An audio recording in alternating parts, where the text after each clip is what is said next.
मैं अभी अभी नौ ड्रैगन ताबूत में ट्रांसमाइग्रेट हुआ और सबसे पहला काम ये नहीं किया कि मुख्य किरदार बनने की कोशिश करूं, बल्कि सिस्टम की तरफ चिल्लाया, सोहा, मेरी पूरी फ्यूचर लाइफ सारी निकाल दो। अगले ही पल कांसे के ताबूत के अंदर सब लोग रोने लगे। कोई बचाओ चिल्लाया, कोई पूछ रहा था क्या हम ताबूत के अंदर फंस गए हैं। सिर्फ मेरा दिमाग सुन हो गया, पूरा शरीर जैसे जम गया, क्योंकि मुझे आखिरकार याद आ गया, ये कोई साधारण ताबूत नहीं, ये नौ ड्रैगन ताबूत है। आगे हम पहुंचेंगे बड़े थंडर साउंड टेम्पल, मिलेंगे इविल एंसेस्टर से, मिलेंगे डिवाइन सोल पैलेस से, और शायद कभी ना कभी उस भयानक चीज से भी टकराएंगे।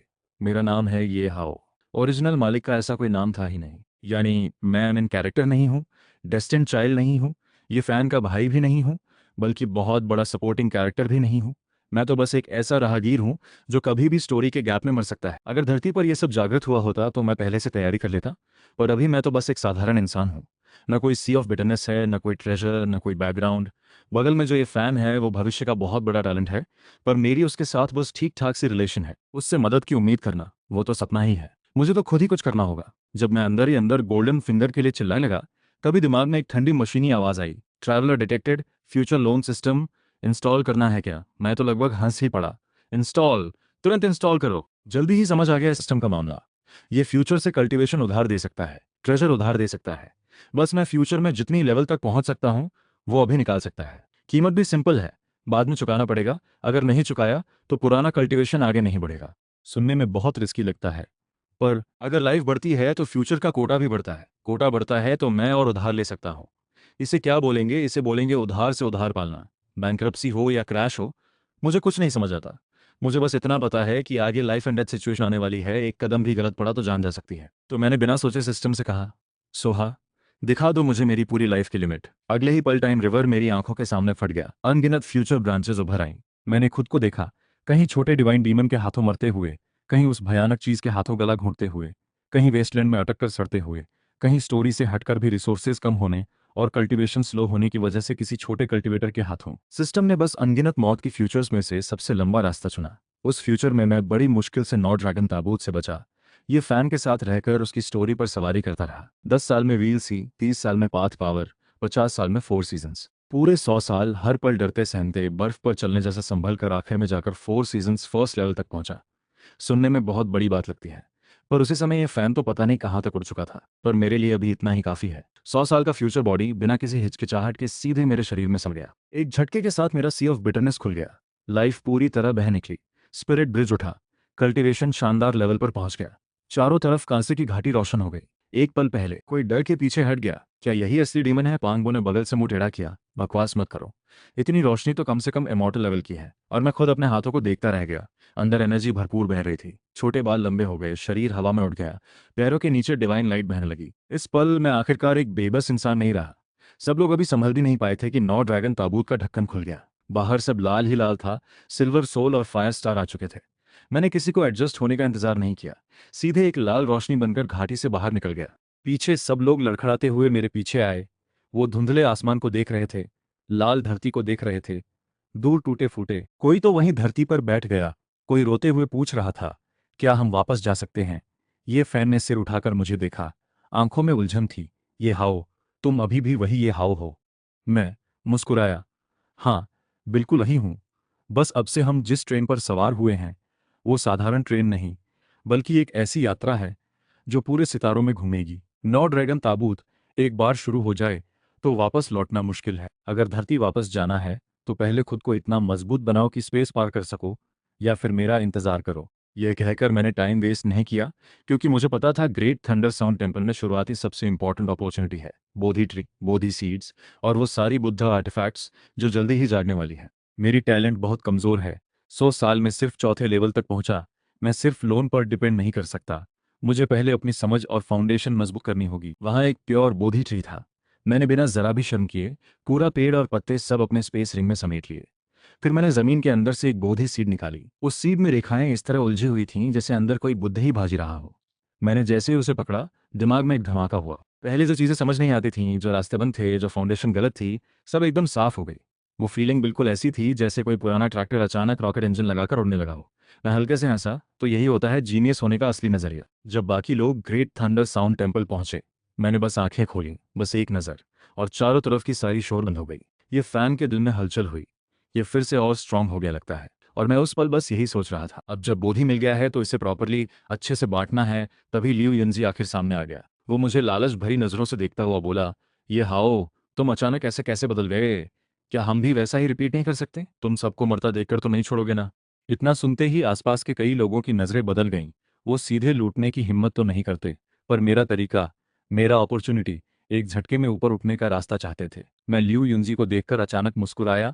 तुम भी एक झटके में आगे जाना चाहते हो, रास्ता है। सब एकदम शांत हो गए। लियू युंजी की आंखें चमक उठी। कौन सा रास्ता? मैंने उंगली से उसके पीछे वाले थंडर केव की तरफ इशारा किया।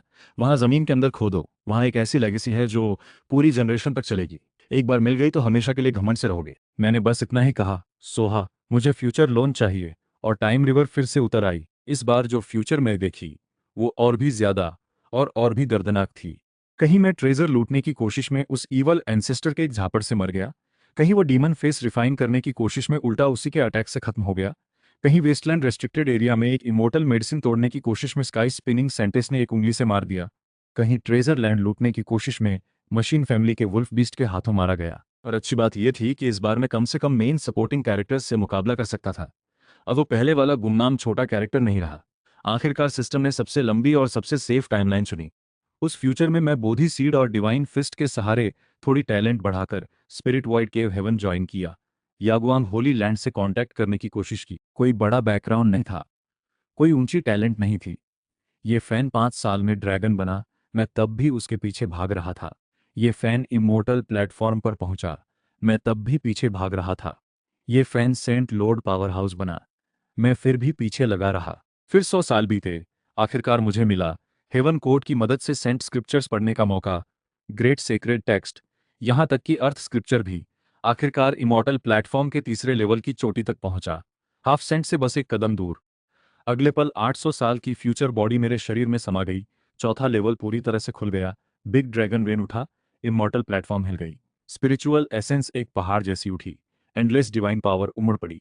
जो लोग 9 ड्रैगन ताबूत के पास खड़े थे अचानक पीछे मुड़े। उन्होंने दूर एक बड़ा सूरज उगते देखा, और मैं उसी सूरज में खड़ा था, जैसे कोई सबसे ऊंचा डिवाइन किंग दिख रहा हो।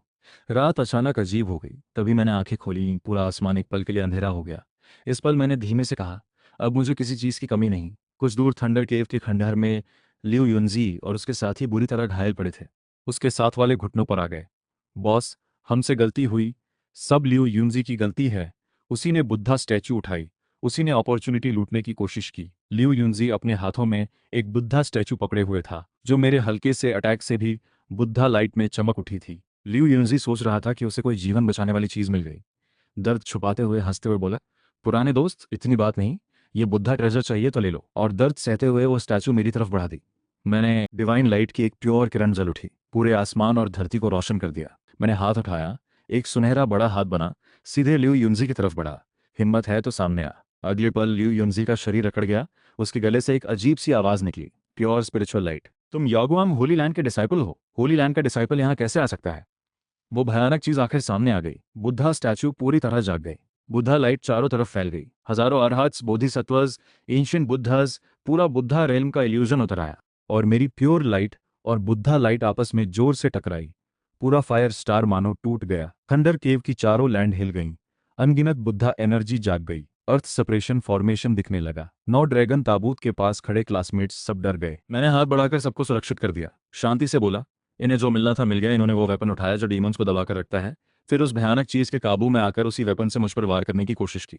कोई बात नहीं, मैंने जानबूझकर होने दिया। सब चौंके। जानबूझकर? मैंने दूर उठ रहे बुद्धा रेल्म को देखते हुए धीमे से कहा, मुझे यहाँ का वेपन लेना है तो पहले देखना जरूरी था कि नीचे के डीमंस बाहर निकलने को बेताब हैं या नहीं। जब वो बाहर आना चाहते हैं तो पहले बुद्धा रेल्म को जगने दो, फिर उन्हें वापस दबा दो। मेरी आवाज खत्म होते ही जमीन के अंदर से एक जोड़ी चमकती आंखें अचानक खुल गईं। ईविल एंसेस्टर जाग गया। हजारों सालों से दबा होने की वजह से वो पहले से ही कमजोर था, पर वो भयानक चीज उसे उकसा रही थी, क्योंकि सबको पता था कि जब मैं वापस लौटूंगा तब उनके पास मौका नहीं रहेगा। धरती फट गई, डीमन एनर्जी। पर तभी मैं शून्यता से एक एक कदम चलकर आगे बढ़ा, एक बड़ा सूरज बनाकर बुढ़ा वैली की तरफ दबाया।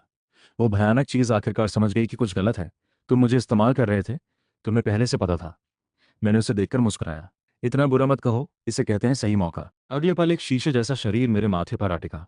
बुद्धा एंशिएंट स्क्रिप्चर मेरे सिर के पीछे उभर आया। अनगिनत हेलोज बन गए। आसपास की अनगिनत बुद्धा आर्टिफैक्ट्स अचानक मेरे साथ रेजोनेट करने लगी। मैंने हाथ उठाया, एक बैंगनी क्रिस्टल डीमन क्रशिंग पेस्टल मेरी हथेली में धीरे धीरे बनने लगा।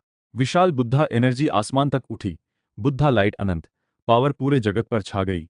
जो बुद्धा वैली पहले मुझे रोक रहा था उस पल एकदम एक्सेप्ट कर लिया, बल्कि उल्टा मुझे सपोर्ट करने लगा। वो भयानक चीज चीख उठी, प्रेयर अर्थ वेपन, इसके ऊपर बुद्धा रेन फॉर्मेशन और इतनी सारी बुद्धा ट्रेजर्स का सपोर्ट। ये अटैक काफी था। मैंने बैंगनी डीमन क्रशिंग पेसल पकड़कर सीधे उस ईविल डीमन पर मारा जो आधा बाहर निकल आया था। ईविल एंसेस्टर ने अपना ब्लड बहाकर एक सेंट लेवल अटैक किया, पर वो हजारों सालों से दबा हुआ था। अर्थ सपरेशन फॉर्मेशन से भी दबा हुआ था और मेरे इस चल से भी फूल्ड हो गया था। बुढ़ा लाइट ने लेयर बाय लेयर उसकी पावर कमजोर की। डीमन क्रशिंग पिस्टल जोर से गिरा, उसकी आधी हड्डियां तोड़ दी। ईविल एंसेस्टर दर्द से चिल्ला उठा और मैंने हाथ नहीं रोका, बल्कि मौका देखते ही उसकी जान लेने की कोशिश की। मैं पिस्टल पकड़े हुए, ऊपर अनगिनत बुद्धा वेपन्स लिए हुए, सीर सप्रेशन फॉर्मेशन में घुस गया। उस पल मेरे ऊपर स्पष्ट रूप से बुढ़ा लाइट खिली हुई थी, पर मैं ऐसे लग रहा था जैसे कोई बेखौफ बड़ा डीमन। सारे फाइटिंग टैक्टिक्स अपने आप उगाए। अनगिनत बुद्धा वेपन्स एक के बाद एक टूट रहे थे। मुझे बिल्कुल भी अफसोस नहीं हुआ। टूटे हुए सेक्रेड वेपन्स कितने भी कीमती हों, ईवल सेंट की जान से महंगे नहीं होते। एक पल के बाद वो अटैक सीधे ईवल एंसेस्टर के इमॉर्टल प्लेटफॉर्म में जा घुसा। उसकी सोल जलने वाली ही थी कि मैंने उसे रोक दिया, बस एक पल, पर वो ईवल एंसेस्टर की मौत के लिए काफी था। रिवर्स सेंट किलिंग सच में हो गया। यहाँ तक कि मुझे खुद भी थोड़ी हैरानी हुई। क्या हुआ? ईविल एंसेस्टर पूरी तरह फिट नहीं था, हजारों सालों से दबा हुआ था। सेंट रियम से गिरने की कगार पर था और फॉर्मेशन से दबा हुआ। और मैंने स्नीक अटैक भी किया। किसे परवाह है? सब लोग ये सरनेम के हैं। जब ये फैन हेवन को चीर सकता है तो मैं ये हाउ क्यों नहीं कर सकता? जब मैं पूरी तरह भरकर वापस आया, मैंने ईवल एंसेस्टर की खाल की एक बेल्ट बना ली। शांति से बोला, इसे रख लो। ये उस ईवल एंसेस्टर की खाल है। उसका खून और हड्डियां और भी कई सीक्रेट आर्टिफैक्ट्स बना सकती हैं। नाउ ड्रैगन ताबूत के पास खड़े सभी लोगों की मुझे देखने की नज़र बदल गई। उन्हें पहले से पता था मैं स्ट्रांग हूं, पर इतना स्ट्रांग होगा ये नहीं पता था। मैंने आराम से ल्यू युनजी से पूछा, वो लोग लौट आए? ये फैन ने सिर हिलाया, नहीं दिखे। मैंने भौहें सिकोड़ी स्पिरिट स्टोन फैलाया, हजारों लाखों ली स्कैम किया, पर वो नहीं मिले। लगता है उस भयानक चीज ने ल्यू युनजी और उसके साथियों को लेकर भाग गई। मुझे लगा था वो किसी तरह नौ ड्रैगन ताबूत के साथ छिपकर आ जाएगा, पर उसने ऐसा नहीं किया। डर गया शायद। खैर, अभी के लिए मैं इस टाइमलाइन का सबसे बड़ा चेंज हूँ। मैं यहाँ और नहीं रुकूंगा। एक बार में ईवल एंसेस्टर का एसेंस ब्लड ऑल्टर में डाल दिया। टूटी हुई जमीन पर खड़े होकर पीछे मुड़कर दूर के अंधेरे को देखा। वहां अभी भी बहुत सारे सीक्रेट्स छुपे हैं और एक ऐसी पुरानी चीज भी है जिसे अभी नहीं छेड़ सकता। मैं धीमे से बोला, वापस नहीं आऊंगा, ज्यादा देर नहीं लगेगी। फिर मैं लाल रोशनी बनकर वापस नौ ड्रैगन ताबूत में समा गया। यात्रा फिर से शुरू हो गई। पीछे अंधेरे में वो भयानक चीज आखिरकार राहत की सांस ली। ल्यू यूनजी और उसके डरे हुए साथियों को देखकर ठंडी हंसी हंसा। मिल्की वे तो अब जाना पॉसिबल नहीं। अब बात करते हैं उस अर्थ नाम की नई चल की। और उस नीली प्राचीन घाटी में मैं एक छोटी सी सीट पर बैठा उसमें से आती डिवाइन साउंड सुन रहा था। हेवंस वे जो ज्यादा है उसे कम करता है, जो कम है उसे भरता है। यही स्काई पैचिंग स्क्रिप्चर है, यही असली मेरा रास्ता है। लेगेसी, मुझे स्वॉलो हेवन टेक्निक नहीं भी देगा तो क्या हुआ? मैं उस टेक्निक के बिना भी अपना रास्ता बना सकता हूँ। तो मैं परफेक्ट सूत्र को समझूंगा, उसकी नकल करते हुए अपनी बॉडी को धीरे धीरे पूरा बनूंगा। एक दिन मैं खुद को इस जगत का सबसे स्ट्रांग बना दूंगा, खुद एक पूरा यूनिवर्स बना दूंगा। मैं सिस्टम को देखकर मुस्कुराया। हेवंस इम्परफेक्शन किसी छोटी रिंकारनेशन से क्या compete होगा मेरे लोन सिस्टम से? कदम दर कदम, सिस्टम फिर से दिखाओ मुझे अपनी पावर। तभी नौ ड्रैगन ताबूत के अंदर लोग आखिरकार पूछ बैठे, हम आखिर जा कहाँ रहे हैं? क्या हमें हमेशा इसी ताबूत में बैठना पड़ेगा? ये फैन ने भी मुझसे पूछा, आवाज धीमी थी। क्या हम वापस जा सकते हैं? मैंने ताबूत की दीवार पर जगमगाते सितारों को देखते हुए धीमे से कहा, वापस जाना मुश्किल नहीं है। ये फैन की आंखें चमक उठी, तुम्हारे पास रास्ता है? मैं मुस्कुराया, बिल्कुल। तभी पांग बो अचानक चौंका, रुको बॉस, अभी तुमने एक ईवल सेंट को नहीं मारा, तो क्या तुम सेंट बनने वाले हो या ऑलमोस्ट सेंट हो? सबकी आंखें चमक उठी। मैंने ईवल एंसेस्टर की खाल की बेल्ट थपथपाई, गंभीर होकर सिर हिलाया। अच्छी नजर है, तुमने ये नई बेल्ट नोटिस की? ये बूढ़ा हजारों साल जिया, लगभग सेंट बन ही गया था। मुझे काफी मेहनत करनी पड़ी। ली शियाओमान बोल पड़ी, तो हम वापस जा सकते हैं। मैंने सिर हिलाया, क्यों जाना? अभी वापस जाने का प्लान नहीं। अभी अभी वो फाइट जीता। मेरी पावर अगर धरती वापस उड़ने में लगाऊं तो मुश्किल नहीं, पर अभी नौ ड्रैगन ताबूत फिर से चल पड़ा है। नॉर्थ स्टार बहुत दूर है। मैं अभी सेंट भी नहीं बना। बना भी तो जल्दी लौटने की जल्दी नहीं। अगर सच में मेरी मदद चाहिए तो मेरे एम्परर बनने का इंतजार करो। सब लोग गुस्से में मुझे मारना चाहते थे, पर हरा नहीं सकते थे। खुद सेंट बनना बेहतर है। आखिर तुम्हारी टैलेंट मुझसे बहुत बेहतर है। खासकर ये फैन और पांगबो, वो तो असली जीनियस है। इतना कहकर मैं फिर से आंखें बंद कर लेता हूँ। नौ ड्रैगन ताबूत उत्तर की तरफ वापस मुड़ गया। मुझे पता है असली कल्टीवेशन वर्ल्ड अभी शुरू ही हुआ है। मैंने अभी अभी फायर स्टार पर एक ईविल सेंट मारा। अभी दिखावा पूरा भी नहीं किया था कि नौ ड्रैगन ताबूत ने मुझे वेस्टलैंड रेस्ट्रिक्टेड एरिया में उतार दिया। और मेरा पहला काम दिखावा जारी रखना नहीं था, बल्कि चुपचाप ये फैन के पास जाकर खड़े होना था, क्योंकि मुझे अच्छे से पता है यहाँ एक भयानक एम्प्रेस है और एक बूढ़ा ग्रेट अकॉम्प्लिशमेंट सेंट बॉडी भी है। ये दोनों बूढ़े अगर एक नज़र भी डाल दें तो मुझे इस मौजूदा पीक किंग को यहीं मौत के घाट उतार सकते हैं। पर कॉफिन में बैठे क्लासमेट्स को नहीं पता। उन्हें बस इतना पता है, मैंने अभी अभी एक ईवल सेंट मारा है। कोई पूछता है, हाओ भाई, क्या हम सच में घर वापस जा सकते हैं? मैं सीधा जवाब देता हूँ, जा सकते हो। स्पेस क्रॉस करने के लिए सेंट लेवल कल्टीवेशन चाहिए। तुम घर जाकर सेंट बन सकते हो ना? सब एकदम चुप हो गए। सेंट? वो तो लेजेंड की चीज़ है। पर जल्दी ही उन्हें एक बात याद आ गई। कुछ समय पहले तक मैं भी उनका साधारण क्लासमेट था, फिर एक पल में साधारण इंसान से स्पीक किंग तक पहुंच गया, बल्कि ईविल एंसेस्टर को मार भी दिया। इस हिसाब से सेंट बनना भी इतना मुश्किल नहीं लगता। ये फैन की आंखें चमक उठी, स्पिरिट भी वापस आ गया। मैं सबको देखकर मौके का फायदा उठाते हुए बोला, पांगबो, तुम्हारे अंदर डीमन ब्लड है। ह्यूमन डीमन मिक्स कल्टीवेशन के लिए बहुत अच्छा है। रही बात ये फैन की, अगर मैं गलत नहीं हूं तो तुम्हारी फिजिक का नाम है सेंट बनना, बस थोड़ा समय लगेगा। तुम लोग टेंशन मत लो, फ्यूचर तुम्हारा ही है। इतना सुनते ही सबका दिल तेज धड़कने लगा। उन्हें लगा मैं उनका रास्ता बता रहा हूँ। असल में मैं उन्हें बेवकूफ़ बना रहा था, क्योंकि मुझे उनका भरोसा चाहिए था। मुझे उन्हें ये फैन के साथ वेस्टलैंड रिस्ट्रिक्टेड एरिया में लेकर जाना था। जितने ज़्यादा लोग, उतना ज़्यादा एम्प्रेस ये फैन का ख्याल रखेगी, क्योंकि एम्प्रेस, तुम भी तो नहीं चाहोगी कि तुम्हारे भाई जैसे दिखने वाले इस लड़के के नॉर्थ स्टार पहुंचने पर परिवार बिखर जाए। इसलिए मुझे ये फैन के आसपास सबको एकजुट रखना है, कसकर, लॉयल्टी को फर्स्ट प्रायोरिटी बनाकर। बेशक सिर्फ बातों से काम नहीं चलेगा। मैंने ये फैन की तरफ देखा और बोधी सीड उसे फेंक दिया। छोटे ये लो गिफ्ट, आगे मेरा ख्याल रखना। बोधी सीड ये फैन के हाथ में गिरी, हल्की चमक आई। वो तुरंत एक अमेजिंग फीलिंग में डूब गया। आसपास के क्लासमेट्स ने ये देखा तो पूरी तरह मुझ पर विश्वास कर लिया। उन्हें लगा मैं एक स्ट्रॉन्ग जनरस जीनियस हूँ। सिर्फ मुझे पता है मैं सच में फेवर मांग रहा हूँ। टाइम लिमिट के बाहर मैं तकलीफ नहीं झेल सकता। पर फ्यूचर वाले काउंटी में मैंने एक भी तकलीफ कम नहीं झेली। खासकर अब जो मिलने वाला है वो तो बहुत भयानक एम्प्रेस है। मुझे रिश्ता अच्छा रखना होगा, चाहे कितनी ही मार खानी पड़े। कुछ समय बाद नौ ड्रैगन ताबूत का ढक्कन फिर खुला। बाहर की रोशनी अंदर आई। सब लोग उत्साह से बाहर निकले। नई दुनिया, कल्टीवेशन, सिविलाइजेशन, हम स्टार क्रॉस करके आए हैं। अब कुछ बड़ा हासिल करना ही होगा। वापस लॉर्ड लेवल, यहां तक कि खुद से पूछना कि क्या गॉड भी बन सकते हैं। ये फैन ने भी गहरी सांस ली, गंभीर होकर बोला, मैं इतना कुछ नहीं सोचता, बस जल्दी कल्टीवेट करना चाहता हूँ। 10 साल में सेंट बन जाऊंगा घर वापस जाने के लिए। ये सुनकर मैं मुश्किल से हंसी रोक पाया। गोल्डन फर से लिपटा हुआ वो सेंट बॉडी फिगर डूबता हुआ लग रहा था। इस जनरेशन की सेंट बॉडी इतनी कॉन्फिडेंट है। दिखने में तो कुछ खास नहीं लगती, शायद इसलिए क्योंकि एक पीक किंग इसकी रक्षा कर रहा है। उसके बगल में साल भर सुस्त से दिखने वाली व्हाइट रोब फिगर भी एक पल के लिए जाग गई। वो ये फैन को घूरते हुए देखता रहा, फिर मुझे भी एक नजर देखा। सिर्फ उस एक नजर से मेरा सिर सुन्न हो गया। मुझे उस नजर की भारी वेट महसूस हुई।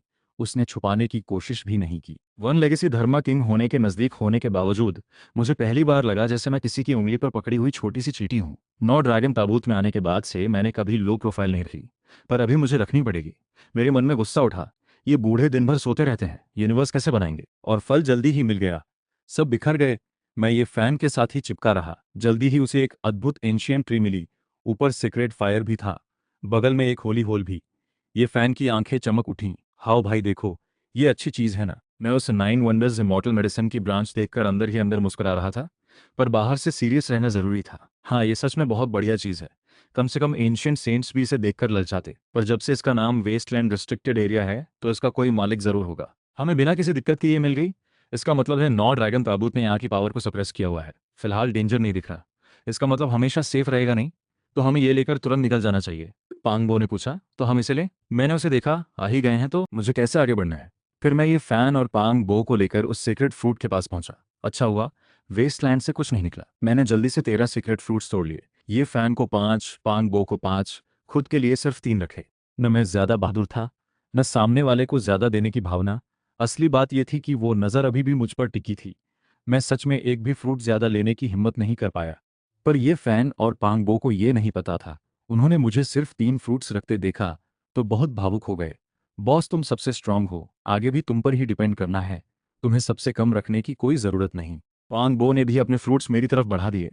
बॉस चिंता मत करो, हम अमीर हों या गरीब कभी नहीं भूलेंगे। मैंने वो नज़र और तेज महसूस की, बस मुश्किल से कहा, मत धकेलो, ये फ्रूट तुम्हारे लिए ज़्यादा इंपॉर्टेंट है, इससे तुम्हारा। मैं खुद भी थोड़ा डर गया। कहते कहते मुझे सच में ज़रूरत थी। मेरे सिस्टम लोन की सारी लिमिट उसी बांध पर टिकी थी।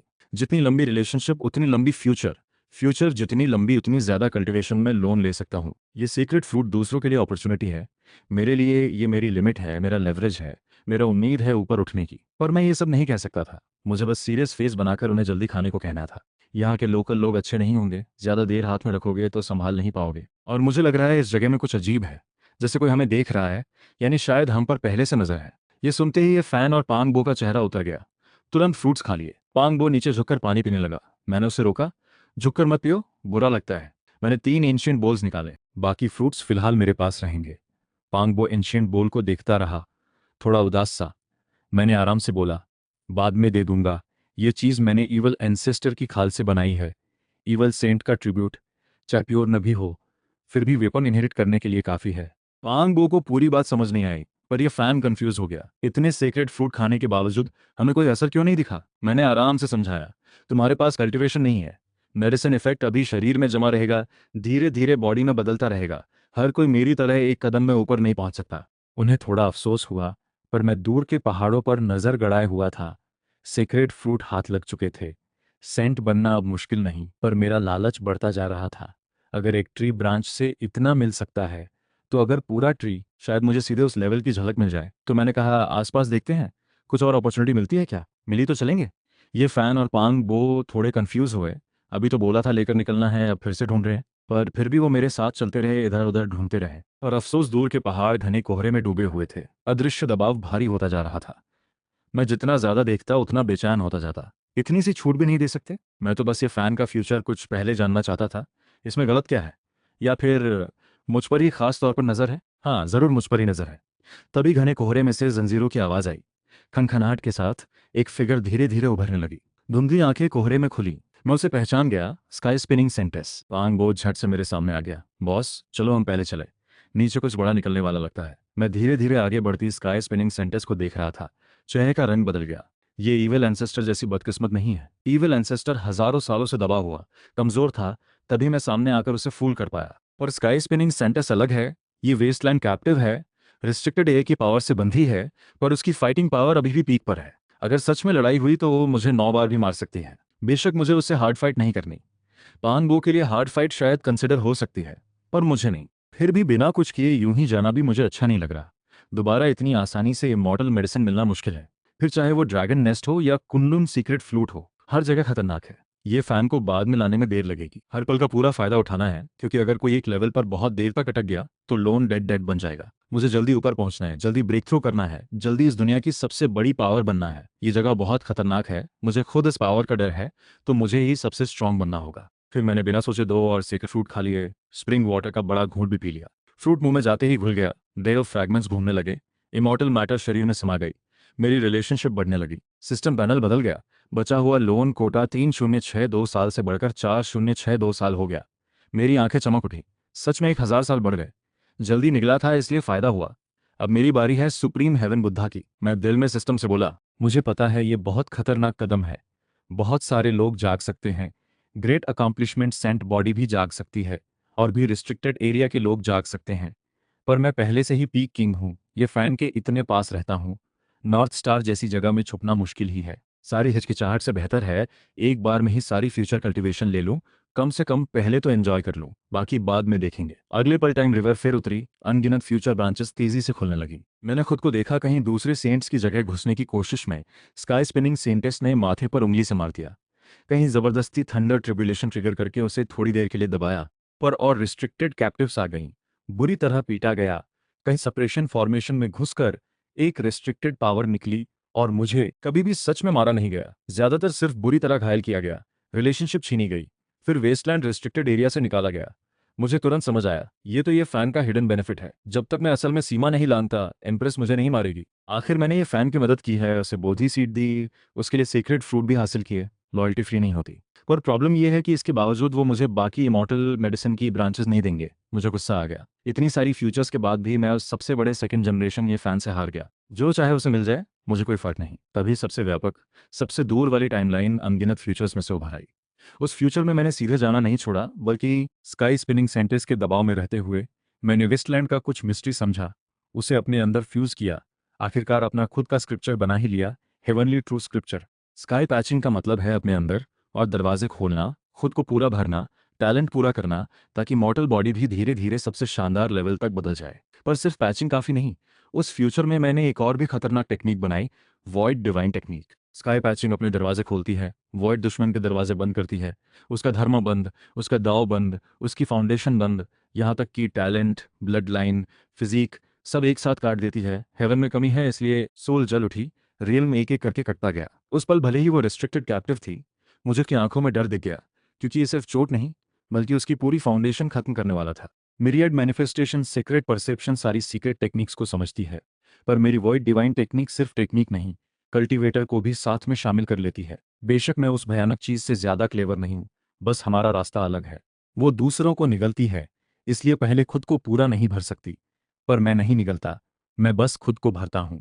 दुश्मन की फाउंडेशन मेरे किसी काम की नहीं, तो उसे हेवन को वापस दे दो। यही कहलाता है दूसरों को नुकसान बिना खुद को फायदा किए, पर मजा तो आता है। स्काई पैचिंग स्क्रिप्चर और वॉइड डिवाइन टेक्निक के सहारे उस फ्यूचर में मैं पहली बार पूरी तरह मैंने स्काई स्पिनिंग सेंटेंस को थोड़ा थोड़ा दबा दिया। उसका सेंट रेलम लगातार कटता गया, आखिर लगभग सेंट फर्स्ट लेवल तक गिरी। आखिरकार मैंने स्काई स्पिनिंग सेंटेंस को दबाया, थंडर ट्रिबुलेशन के सहारे उसे लेकर वेस्टलैंड रिस्ट्रिक्टेड एरिया से बाहर निकल गया। सफल हो गया, सच में सफल हो गया, ये फ्यूचर सच में हो गया। और सबसे इंपॉर्टेंट बात, वॉइड डिवाइन टेक्निक ने उसकी कुछ लाइफ एसेंस भी काट दी। Sky spinning sentence restricted area छोड़ने के बाद तुरंत 6000 साल की उम्र में नहीं डूबी। बाकी बची लाइफ कम थी पर काफ़ी थी। मैं इस फ्यूचर को देखते हुए बस एक ही सोच रहा था, हो गया। इस बार सिर्फ ब्रेक थ्रू नहीं, बल्कि टेक्निक भी क्रिएट की, स्काई स्पिनिंग सेंटेंस को भी दबाया। अच्छा, मुझे यही टाइमलाइन चाहिए बाहर। पर शरीर में एक भी जीवन की चमक नहीं थी, जैसे कोई 6000 साल पुरानी लाश चली आ रही हो। ये फैन ने मुट्ठी कसी, आवाज भारी थी।